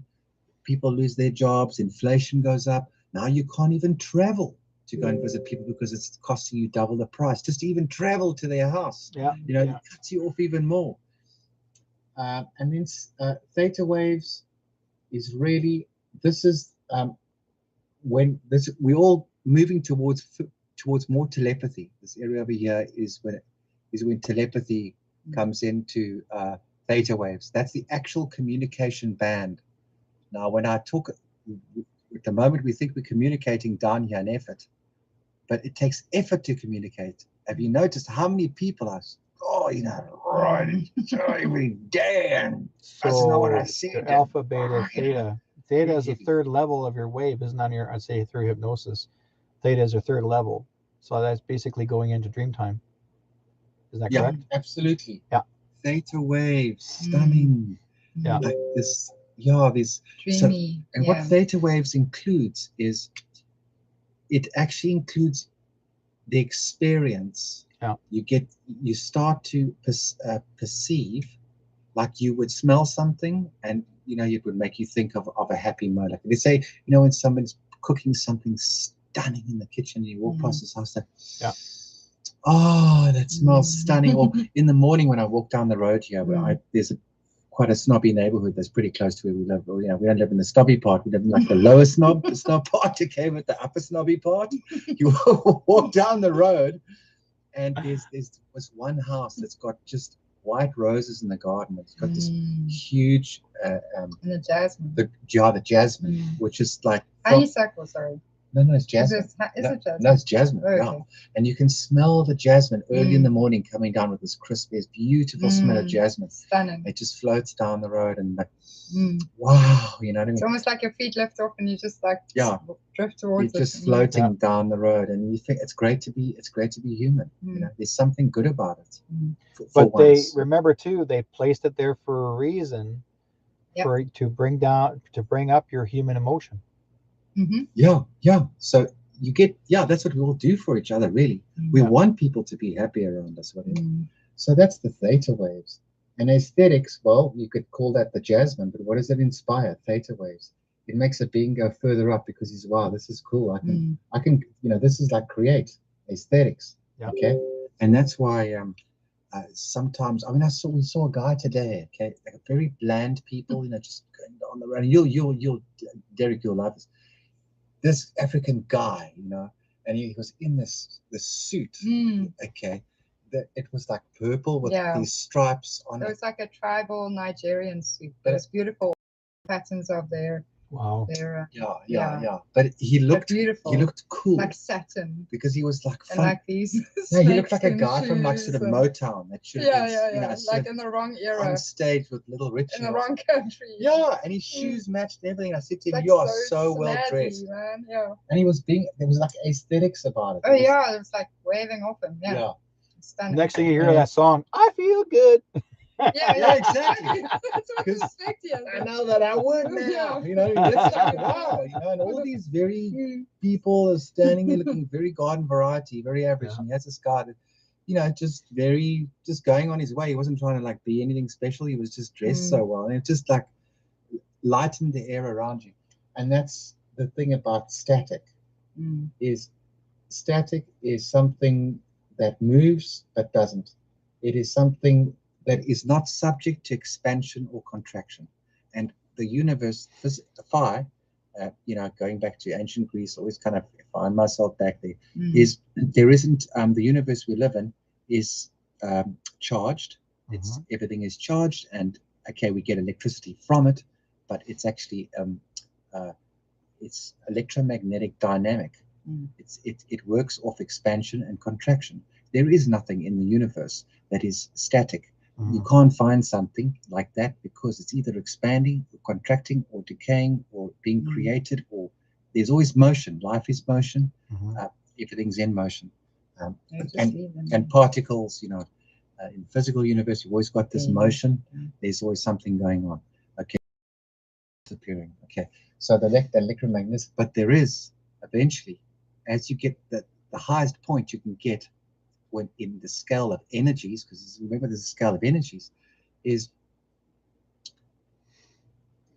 it gets produced by a static. Yeah. It is because we're dealing with zero. Okay. Zero is a static. Okay. And so it's an infinity of, I would actually have to write it. They can see. Can they see better? Okay. On my wristband, folks, I actually have an infinity on my wristband, and that represents my Métis background. This is our symbol of our flag, our own national flag. I'll show you guys after on that as well. I saw it on your wrist. Yeah. You've got it just sitting over here. Yeah. I've wearing that for years. There we go. Cool. Yeah, I've been wearing that for years. Yeah. And that's an infinity of zero. And an infinity of zero is what a static is made. Now, I like it when you say static, because if you look at a ball of light, okay, just use a ball of light, use say that's a circle itself in itself, and then we create that ball of light, and you can feel the pressure, and as the more you build it up, it starts to expand. That is still static because it's creating a static energy. It's pulling, it's pushing, it's growing. So it makes a whole lot of sense. Everything goes into an energy. Nice description, Derek. It's like a ball of Very cheese. good description. I think we should talk a little bit about remoting sometime, but have a little bit of a chat maybe some other time next time. We'll have fun with that one. Yes, I also wanted to say something. So we're talking about money and where what you're going to do with whatever. Well, money is currently exchanges. You get exchanges, and it's we're living in a world of bad exchange. Yeah. It's sometimes even no exchange at all. And so it puts us into effort. So money goes along with effort. We're in the effort band. It's labor, labor, labor, labor, labor, labor, labor all the time. But it's enforced. It's not willingly given. Doesn't willingly come out. So it's this duress that keeps us in effort. So money's a kind of an effort. I would put that right along in the effort band. And so yeah, that's where it gets put, basically. And survival. So it's quite low down. And we've had this for hundreds of years. I mean, we've had this thing for 500, 600 years, long time, people. I've got friends here now are sending you ideas to how to get your money. Okay, there's a lady, her name is Cindy, and other people saying Give, Send, Go. It's a page that you can actually create your own page to them to do to get your money. There's a new website called Give, Send, Go. Okay. Wow. Cool. Okay. Awesome. Yeah, that's the one that truckers used. Also, my friend Steven says, opt out, get your money out of the system and be your own bank. If the bail-ins happen, they can take some of your money. Look up the Dodd-Frank Act, DODD, Frank Act. And he says you can buy gold and silver and very select cryptocurrencies. Well, he's investor on this. He says, hold your cash outside of the banking system. He says, put it away, hide it. That's what we're talking about, hiding your money. Exactly. I know it's there and it's sitting, it's not too far away from me. And this idea that money's always going to catch on fire. I mean, everybody thinks money's going to catch on fire when it's sitting in your home. Yeah. It's not So true. what are the chances of that anyway? I mean, like, how often does that happen? I knew a Chinese fellow. I was years ago, back in the 80s, late 80s, I was a painting contractor and I had my own business. And I was actually hired by Jackie Chan's uncle to paint his mansion. And it was like this huge place. He actually renovated the house, but I remember he renovated one of the rooms in the bedroom. The bedroom actually was the size of a freaking house, pretty well. But as a regular house, I mean, it's like if you look at a house like say 2,000 square feet, that's his bedroom. But anyways, in the back of the bedroom, he actually built this vault, and he inserted it into the wall. But before that, he made a secret door.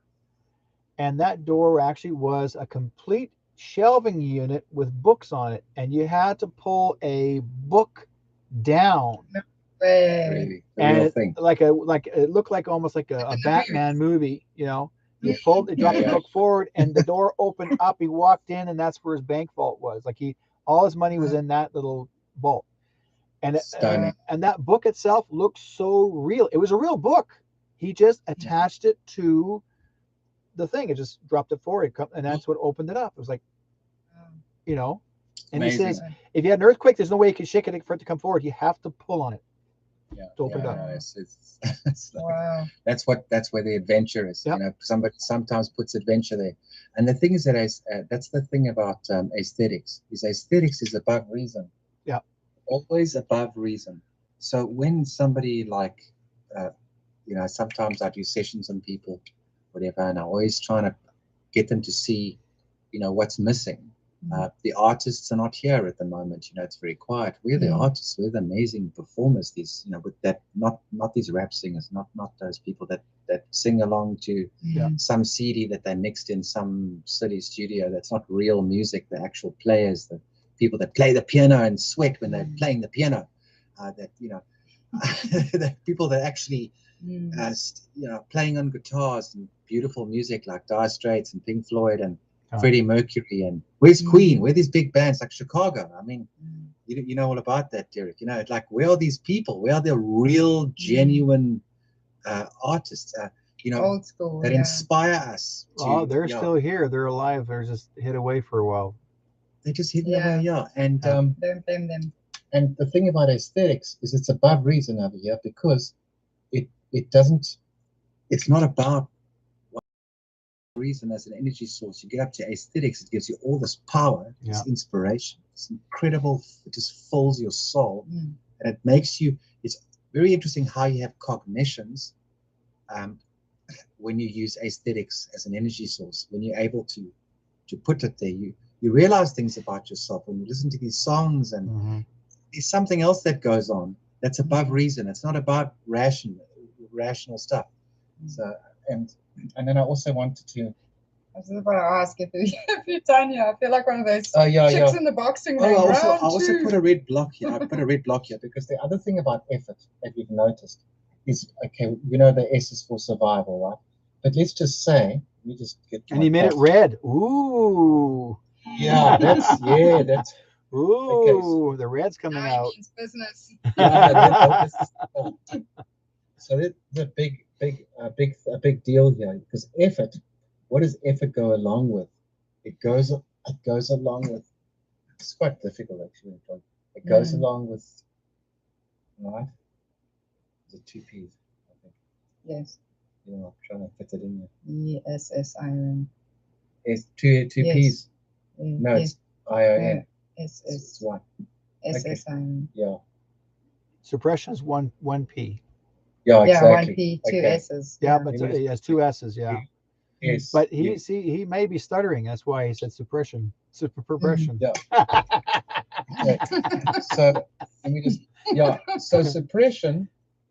Yours are a bit small. And oppression and everything goes along with effort. So that's why we're experiencing it, because it's really coming. It's everywhere now, and we're feeling it more than ever, because it's being advertised, and we're being made aware of it, and they are obviously putting more pressure on. A lot more pressure. Let's try let's start trying to see if we can look at some of the predictions. What do you think yourself that might come up that we will need to be either concerned about regarding where we're putting them? I'm not talking about cryptocurrencies, folks. I'm talking about where we need to go from here. Should we hang on to our money? Should we put it in the bank more often, less often? Should we just only put whatever needs to be paid for paid bills are concerned? The rest of it, just save it yourselves. What do you guys think what do you think Rob and MIXX thinks on this one? Because we're going to get these two to agree to disagree. What are your thoughts? What people should do? Okay, now everybody, I remember when President Trump and JFK Jr. and a lot of them actually did say, keep a lot of your cash in with yourself. Don't put all of it into the bank, because apparently when it comes that time we're still having that one more lockdown. So it's still going to happen. Okay, it's supposed to have one more time. Once they do that, calling a martial law and that 10 days, because we still haven't seen that scene yet. Yeah. You know, and I keep telling people, make sure you have plenty of cash on hand, because you're looking at least almost 2 weeks. I mean, the military, when they do show up, they're not going to try and keep you from going shopping if you have to, but they're going to make sure you don't have any food. They're making sure that you don't run out of food either, because they'll be making, if anything you need, they'll let you know. But the reason why they're there, folks, is having to go after what's left of the bad guys, and they're going to do the major cleanup. And that we are that close. Okay, my fingers are apart so far. We're that close. We're almost done, but there's still a few more people they haven't picked up yet. But again, it's you, the awakened ones, that are aware. But the ones that are still not awake or still denying, you guys are going to go through that life experience, and you're going to say, oh, I should have listened to you. Well, I can tell you what we did was we saved every penny. We're very open people. We've got, screw ego. I haven't got time for that crap. You have to think twice when you're busy with that type of thinking. You say what people want to hear. Well, I tell you what we've done, and we've saved our asses off for a year and a half. So when people donated to us, we saved and saved and saved and saved and saved and saved like religiously, all the way. The car that we've got was leaking oil. We had to fix it. Honestly, we didn't go and buy, we fixed it. We've abandoned everything else, and just put ourselves straight into and we did that into our mission, so that we would be ready for if somebody try to stop us for a year, we could, but with just if we had to, it's emergency, but we would literally be able to survive. Yeah. And that was important to us because we realized that, and so that's a good. Yeah. Now I was telling Rob yesterday, like something was just telling me, like I was like, it was really communicating with me, like you've got to draw the cash out of the bank, draw the cash out of the bank. It was just telling me that the whole time, and I was just telling Rob, I was just like conveying the message to him, like, listen here, it still hasn't shut up. It's telling you, draw the money from the bank, draw the money from the bank. Yeah. So, but I mean, it's always a good thing to have extra food and extra cash on hand. I mean, what's the harm? And the other thing it's irreplaceable. It's not negotiable. Not now. It's not. Because in Black Swan, I mentioned about a group. Is you really have to be. You can see for yourself how many friends you actually have. Yes. Yeah. Now people go, oh, you've got to have good quality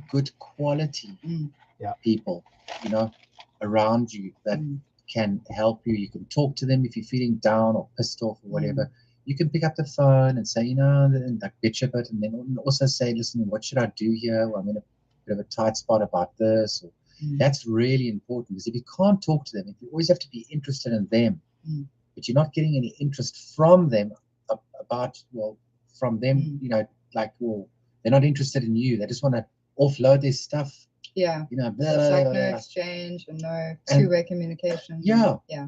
It's like when I see Derek or whatever, I'm like, what did you do here? What about this? What about that? What did you do then? Oh, well, you did this because of that. And, how things going and whatever. It's that interest, that strong, very open, very deliberate. Because real interest. Yeah, not fake, not fake stuff. You don't want fake friends. No. You listen to them, or, half an hour later, you haven't even said anything because you're just listening to what they're saying. It doesn't cut you won't get. That's important. So along with the whatever like countermeasures, you've got to have good quality friends, and you can find them on groups as well. You can always advertise, say, hey, I live this place and I love chatting about stuff, and to see if you can meet people as well. Well, the thing is that I'm myself, I'm very honest of what I say, and I mean counselor, because one thing I learned, my dad learned, I learned to become a good listener, and my father would say, you think you're an effing know-it-all. Well, no, I studied, I learned from books, and I used to say to my dad all the time, it's in the book, it's in the book, it's in the book. So anytime my father would say to me, well, what about this? Yeah, well, it's in the book, because if I'm not sure about something, I want to look it up and I'll find out what it is. And then I have to understand, I'm not going to take that word understand from Charlie Freak, because that's Charlie Freak's way. I understand myself because I felt I was under that bleacher. I felt I had to learn to come out from under, to get up, to go up and to be where I'm supposed to be. So I learned how to become who Derek is. And we all had to find ourselves somehow. We had to discover ourselves when we get into our 30s. We start reaching out and finding out who we really are. And then people discover you when they'll say, hey, you know what, you should be doing this, and hey, you should be doing that, and you should. And I've always heard those words, you should. Or people will say, well, I see you do this in the future, you're going to do this, this, and this. Well, wonderful. But right now, what am I doing today? They're all giving you the future, but what am I doing today? Okay, well, here's what we can do. So these are the words. There's a can do today, and here's what you will do tomorrow. If someone says, well, I wish I could, then you're preventing yourself from being there. Because using the word I could or I wish I could, it means you're still delaying the emotion of stepping forward. If you say, I see myself doing it, then you are making an intention, or I am going to do this, or I am doing it. See, everybody has to learn to really try to co-create even with others, because there's going to be people out there that you're going to not need, but you're going to, would you share with what you share information for them, they're going to bounce back to you, as we did this evening many times, especially we mentioned earlier regarding, a GoFundMe page or similar like that. And next thing you know, boom, there it is. There's somebody out there who's got another page that they know that even the truckers were using, and like I said, our Canadian government would try to freeze that, and they couldn't. And that company told them to go screw themselves. They can't freeze that account. Oh yes, we can. No, you can't. You're Canadian. We're American. Screw you. These guys deserve this money. And they told them where to go, and they didn't like it. They hated it. Meantime, these people still got paid, but the ones that are supposed to have gotten paid got arrested to keep them from getting the money. Yeah. You understand? Well, you know, Sure. yeah. I mean, And they put them behind bars. They're making sure you're not leaving. I'm making sure you get no money. But I'm not stealing it. It's donated for all the hard work done to help people in the drive of survival, in the drive of freedom. Right? And now they're trying to change the words. Oh, you can't use the word freedom, because if you say the word freedom, oh, well, then we're going to arrest you. All these words now are becoming, I guess I'm not using the word synonymous proper in a word in that way properly, but it's like you create a code word, and if it does become what you call a cause for the people to stand up for their rights. And I mean, so many people I know today, they're talking about gun laws. Oh, we're going to take all guns away from you. Well, they did that in Australia, and nobody has a gun. Nobody can go hunting. Nothing. Nobody can't use nothing. How are you going to go hunting? Well, find a bow and arrow or a knife. Throw the knife. Oh yeah, I forgot. You got those little crooked little sticks. You could just throw them at them and kill them that way.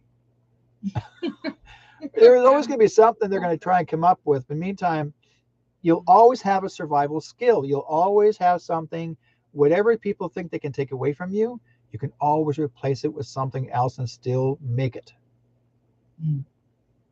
And everywhere, and there's times that I've fallen, and there's times I'm back on my feet, and I'm even more successful, because that's where your creativeness comes in, right? And you guys have the creativeness. That's why you're one of a kind, Rob. You have the whiteboard. well, that you know, I mean, like that's that's part of you. That you're someone that has, like you're looking at how things should be. You're laying it out in detail, which is wonderful, because we are looking for people like you, that you are showing them what the future can look like. Well, you just inspired me, Derek, because now my brain's gone ka-ching. It's like a pinball machine. It's like when you're a kid, you used to stand on a milk crate, because I was so short. So my friend, my sister was older than I, and her boyfriend was older than I. Yeah. So he used to stick a milk crate there, and they used to be able to put me on top of the milk crate, and then I could reach the knobs of the pinball machine. Yeah. I just see the glass going up like this.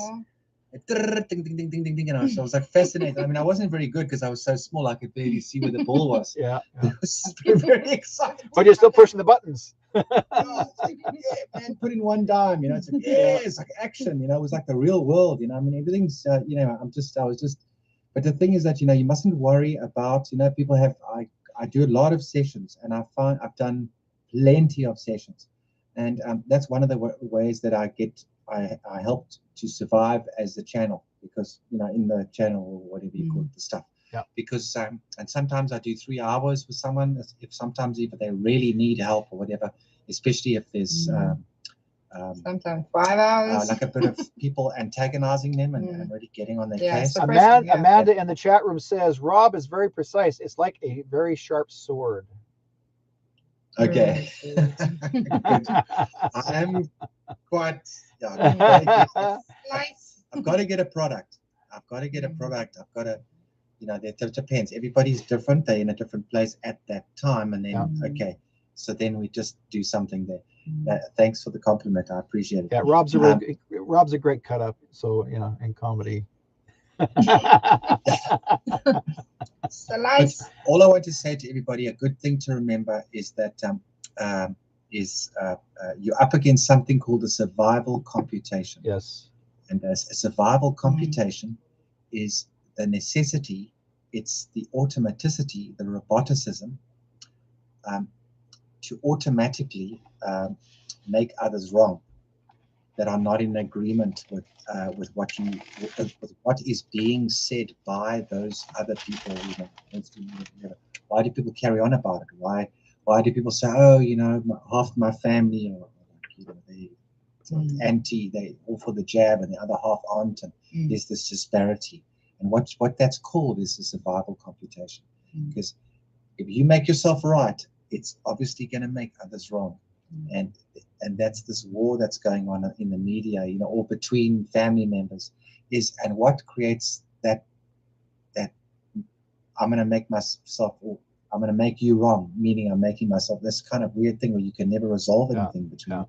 It's because you're dealing with awareness.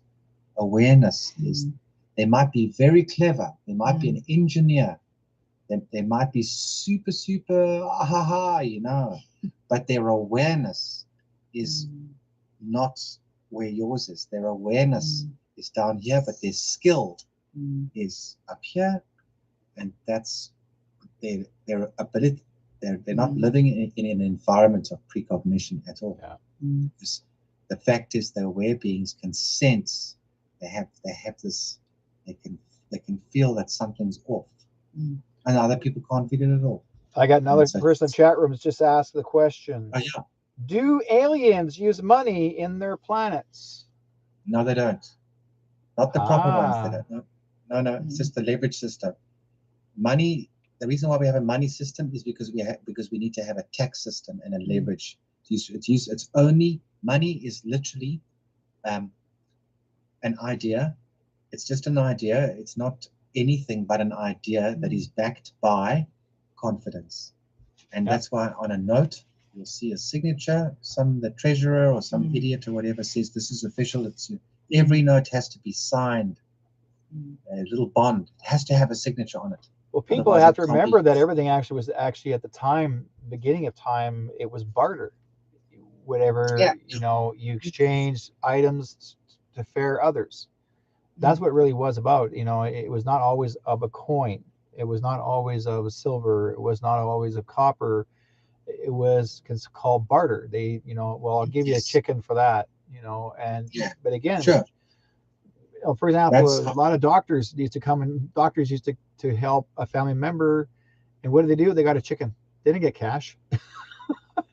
Roast chicken. Roast chicken on Sunday. Yeah. Don't kill the chicken. Roast chicken on Sunday. Rather have loads of eggs than chicken. Yeah. Then Sunday roast chicken, gravy, potatoes. Wow, fantastic. Yeah. Or they'll actually feed the doctor, give him all the meal. Yeah. So yeah, barter has been around a long time, folks. I really, again, my feeling is I really will agree with Rob. I don't think we're going to end up using cash as per se. Absolutely, in the future, it won't. I don't think it's going to be always in your hand all the time. I think that eventually we're going to be having availability of just taking our hand, go like, you know, whatever ID that we've got, maybe something, we may have a card with this, a specific card. I don't really do believe that we're going to have implants, because most people don't really want an implant. But again, that could be corrupted as well. But I still think maybe one specific card that we will have, because right now what they've done today, they're putting all the medical cards on their licenses now, on their driver's licenses. So you're combining one already into that. And most likely what's going to happen to folks, they're going to actually combine even your banking card or whatever you're going to have. And it will probably be in the same thing. Like everything's going to be on one card, and all you do is just push a button, whatever have you. So pretty well end up only having one specific thing, because everybody's walking around, oh, all these cards are so all over me. And one of the ladies in the chat room actually has said, she says she stopped using cards. Where's that part she had written in there? She's my ex-husband sold me. Oh, see, where is it? No, that's the other one. One has stated, she says, where are you? Oh my God, there's so many here. Store clerks where I used to use point cards, and she says 2 of them, and are completely shocked that I no longer want to use these cards anymore, because they're another way to collect information. So, which makes a whole lot of sense. Yes, as often as you put that in your arm, they're already collecting information right here. Oh yeah. Okay, because you got the nano, that's in there, and they already know everything you're doing, no matter where you're going. And someone had just mentioned recently, you don't even have to even. I can take this and put this on up on a person's arm and know exactly what their number is, their code, and find all their history on here easily. Yeah. Okay, I turn on my Wi-Fi and let's see here. Let's see. Yeah, my Bluetooth and my Wi-Fi together. I just, again, I could just go in the room and say, okay, is anybody here in the room? And da da da da. And if it comes up off there, wherever their injection was, and I just like this, next thing you know, a number comes up on the screen. Or I can walk into a mall and turn it on, include the Bluetooth, and just touch it. And it's okay. Now, how many people? And next thing you know, I got thousands of people that are in that store I could track, and there's lines all showing up down there because it has first of all, it has a letter, and the rest are all long numbers. And then I just push that number, and oh, gee, what was he or she all about? Okay, history. You know everything about them, even their medical. And again, most people think that's crazy, but it's true.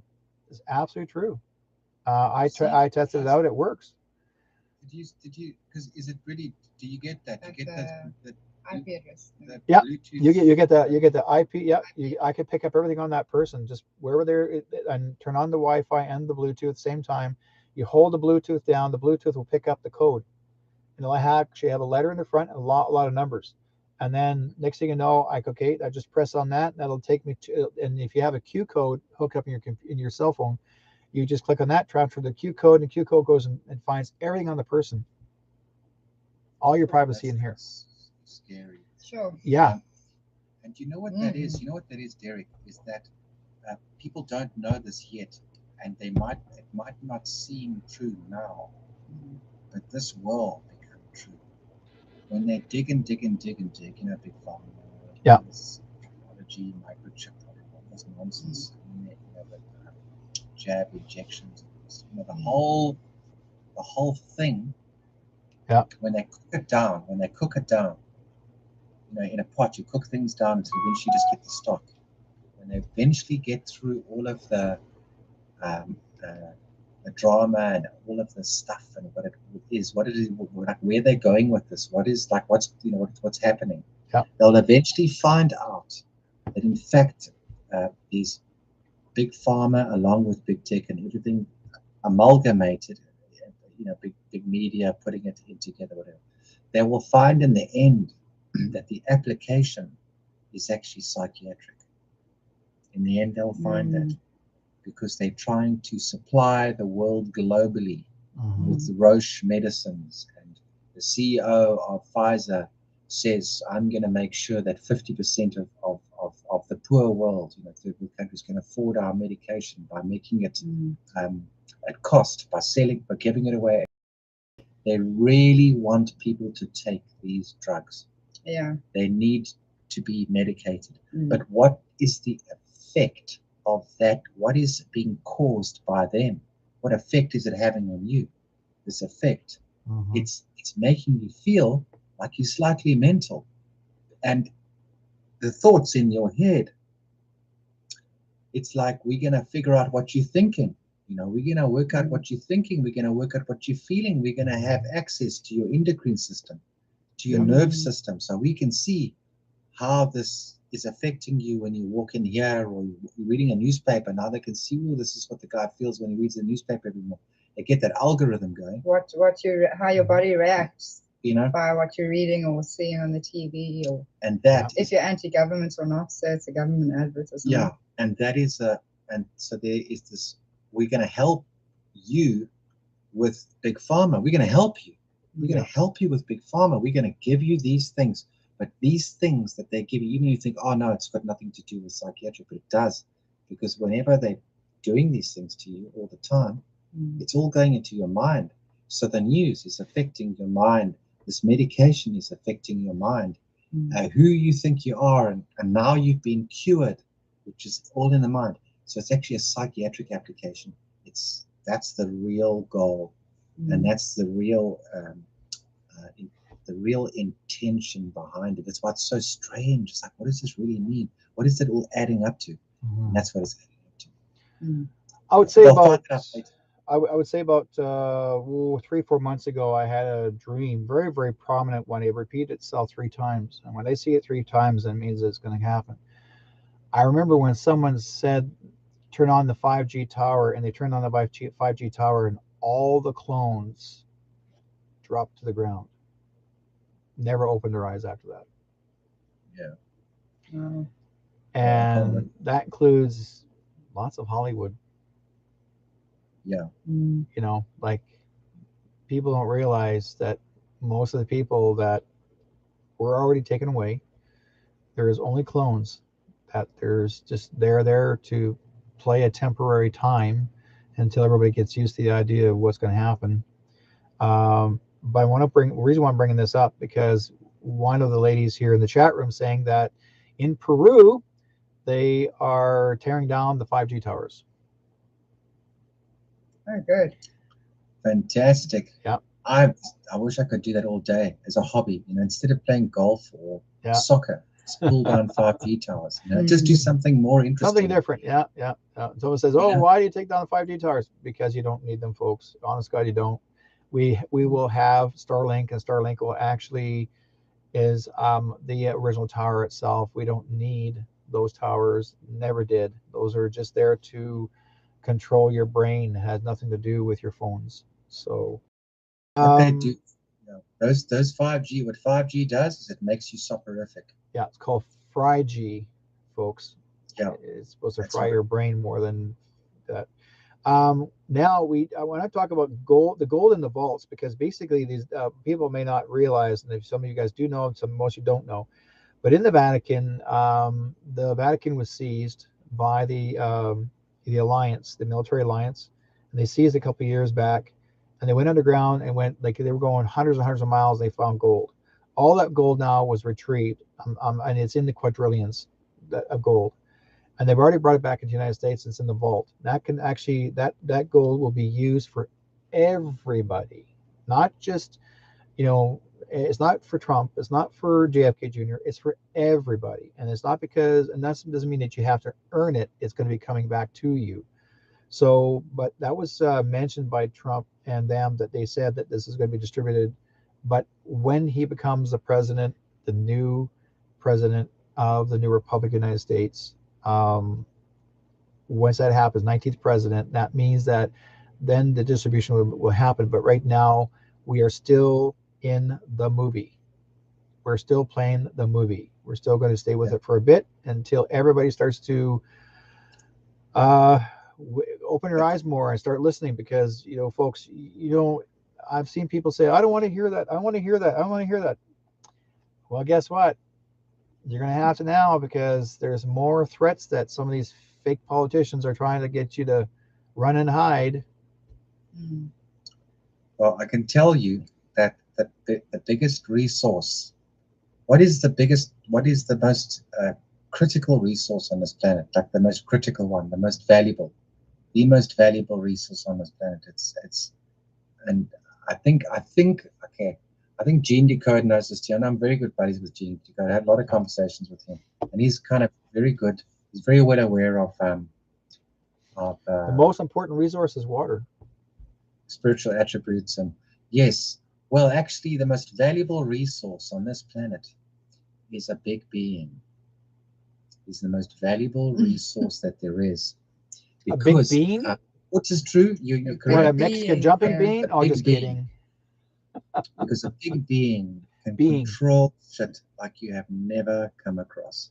Yeah. And when a big being loses his temper, and you're talking about a being that has a very powerful sense of personal conviction, and sometimes in session, there was one lady I was getting, and she was like, what if we just stood up and actually really blasted these people? If we really, got organized and went in there, like the fires of hell towards that cabal, they would shit in their pants. But it's just because we've been told to stand down. We've been told to stand down. And it's really all this, and the thing is that in the end, it's the big beings that keep everything in sync. Yeah. There's billions of small beings on this planet, but 1 in 20 are the big beings, are the ones who keep the world running. You know, the big beings? Big beings are, and this sounds crazy. I'm going to tell you something crazy. People can say they don't believe it, but maybe I'll have a couple more wrinkles on my face, you know, maybe 10 years time or whatever, but they'll start to discover this. Because, you know, they've got physics and everything, and science and whatever they think they've got. They think they've got a lot of stuff. They think they know a lot of stuff. They don't know much compared to how far they need to go to. But, you know, the time and all time and time, energy, and space that are available on this planet, what time, energy, and space we have, okay, is a result of what big beings have fortuitously, but the beings that put the time, the energy, and the space there is what this world is, why this world has space. But the spiritual space, the spiritual time, and the spiritual energy is supplied by them.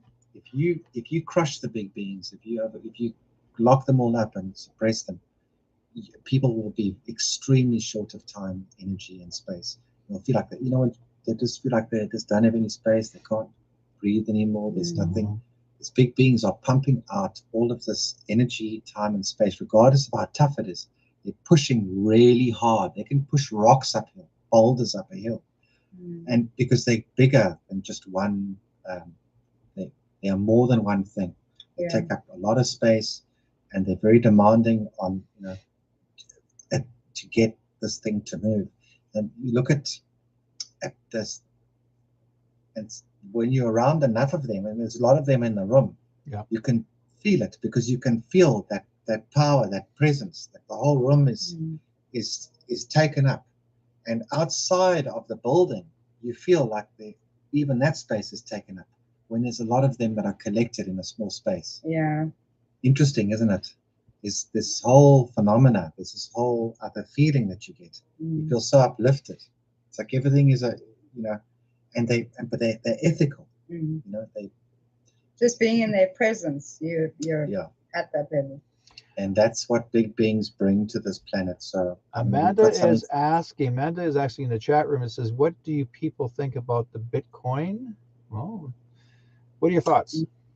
I don't like it. I think it's evil. It's dirty. Yeah. I mean, it just seems like, you know, I'll tell you something, Mix. We were the one thing in Mix and I, we're lucky because we have like assets. Some beings that we talk to are very special. They're very, very unique, extremely unique and extremely special. We were having a chat over there, remember? Okay. And the one thing about Bitcoin is, you know, the thing is that what is the intention behind it? It's a funny thing.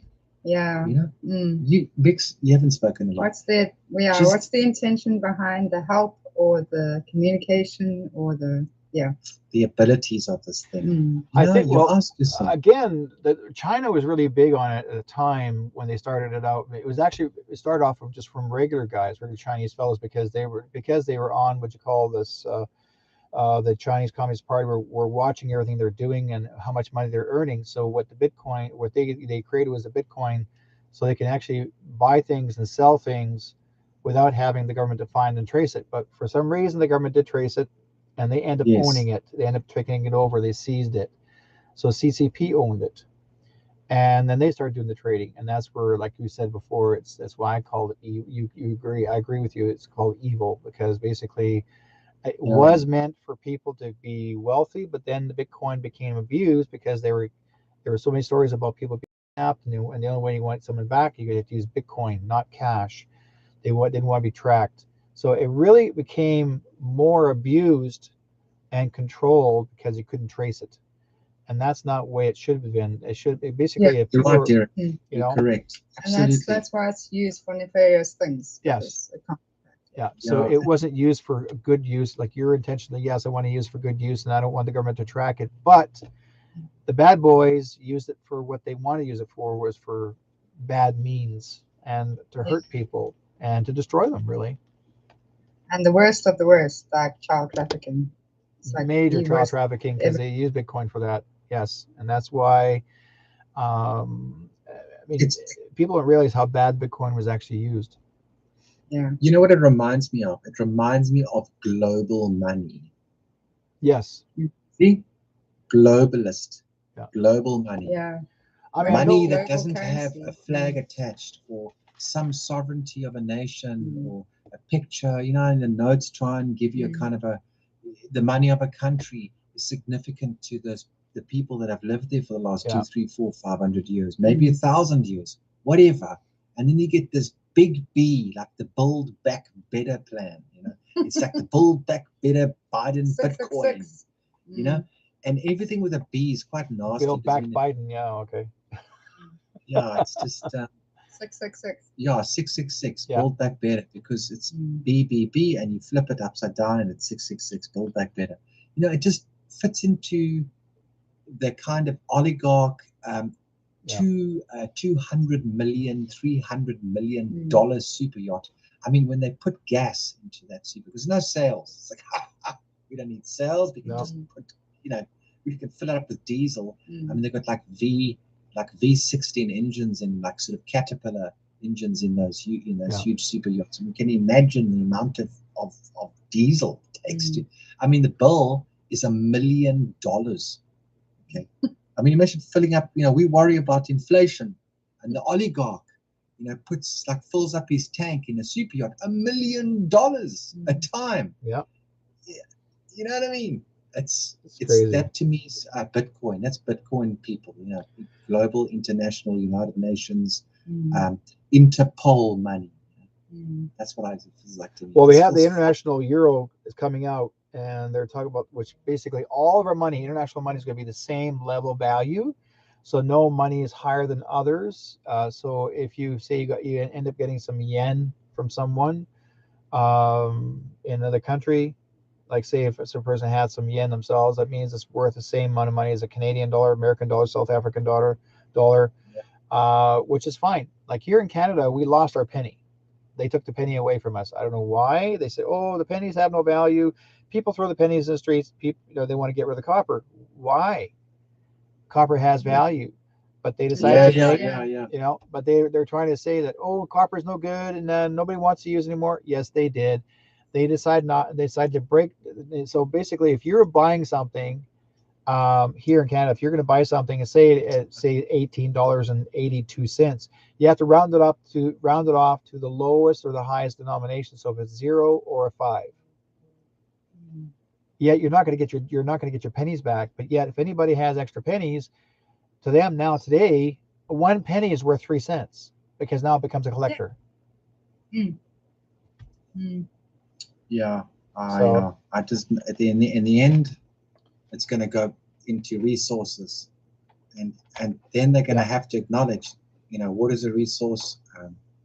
Tomatoes are a resource. Tomatoes are beautiful. We love tomatoes. We love bananas, and we love farmers, and they're a resource because of their knowledge and their skill and their ability and their love for the earth. And their love for the earth. And carpenters are good. I have got guys skills. Are going, the tomato is a tomato, guys. Tomato, okay?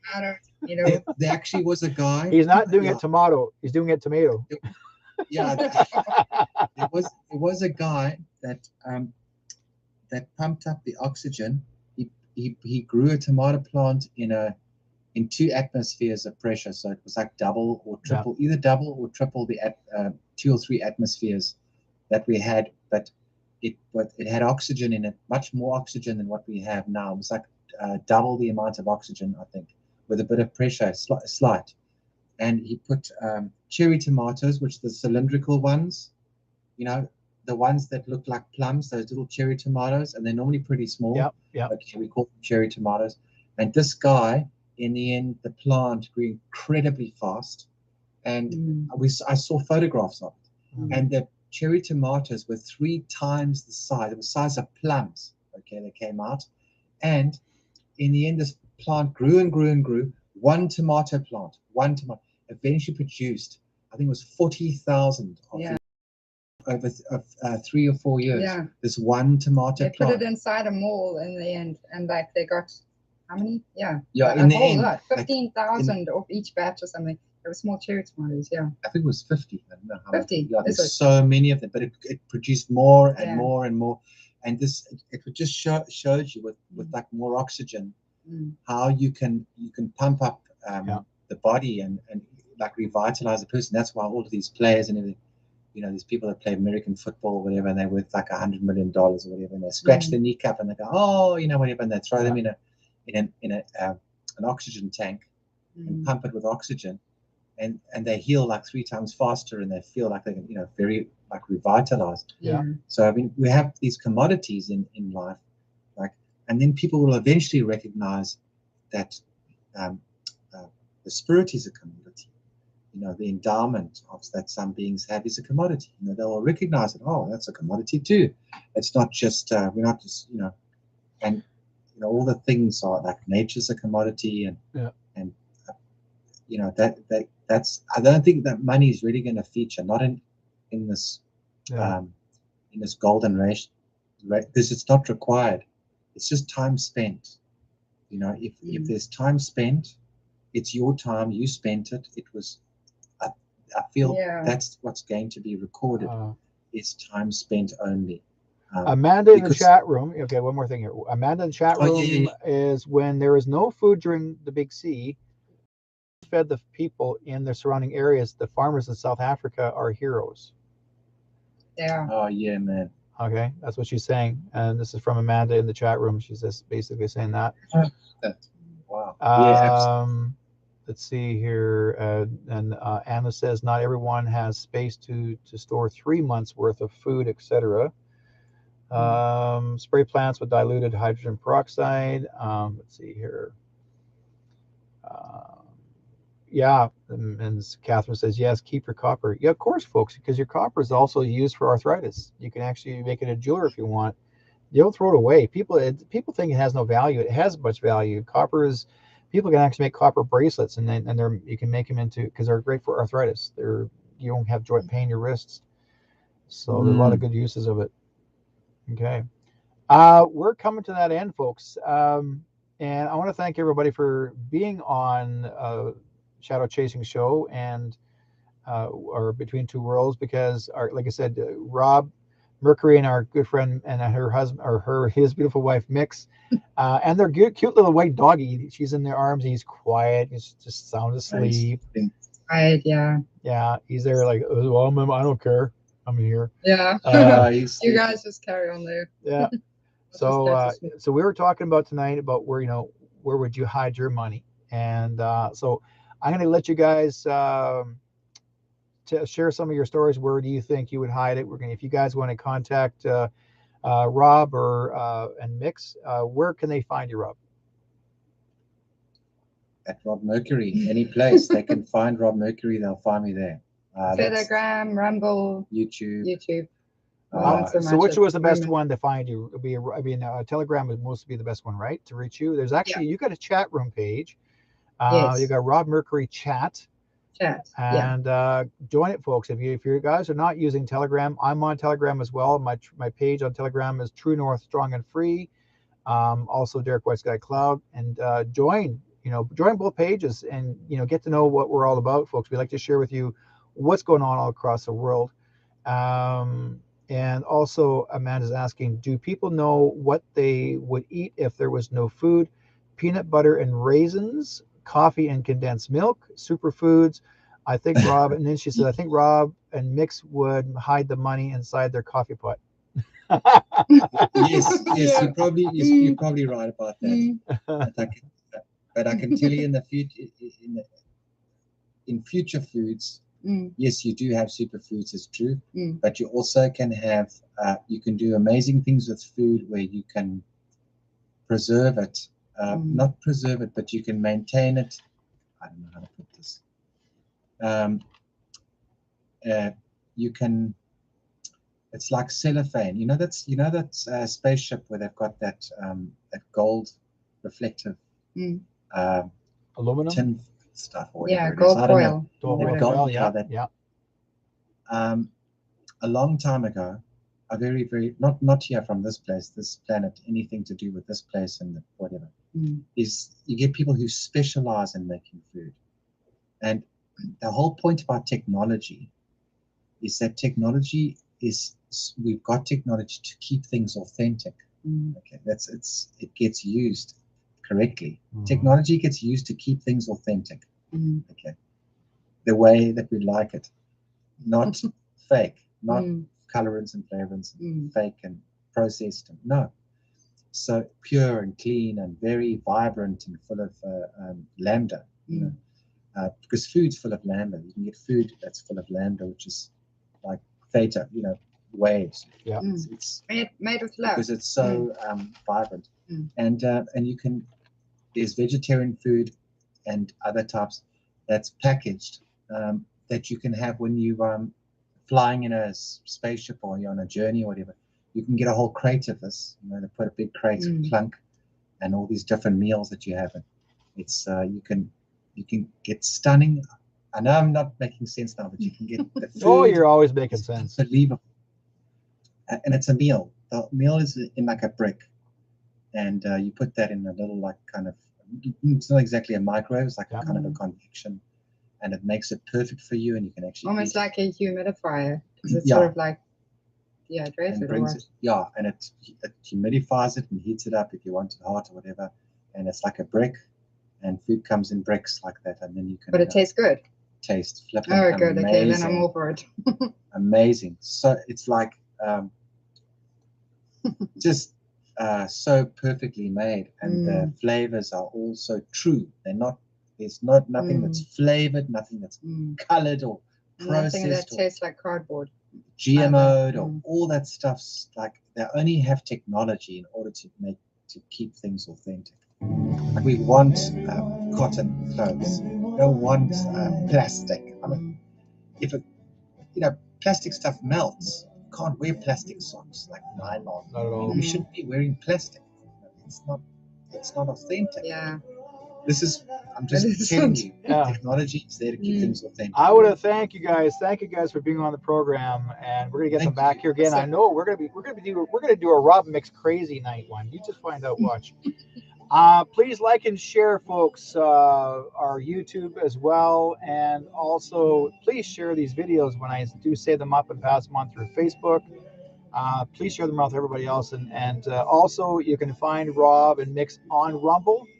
So, like I said, chase them down, find out what they're all about. And if you want to talk to them personally, I'm sure they don't mind you emailing them and find out what's going on. Anyways, take good care of each other. And guys, we'll be good to each other. God be blessed with you all. And we're going to go out with my song, Peace. And this actually is all dedicated from John Lennon. Isn't it time when the star dies? Isn't it time when others stop crying?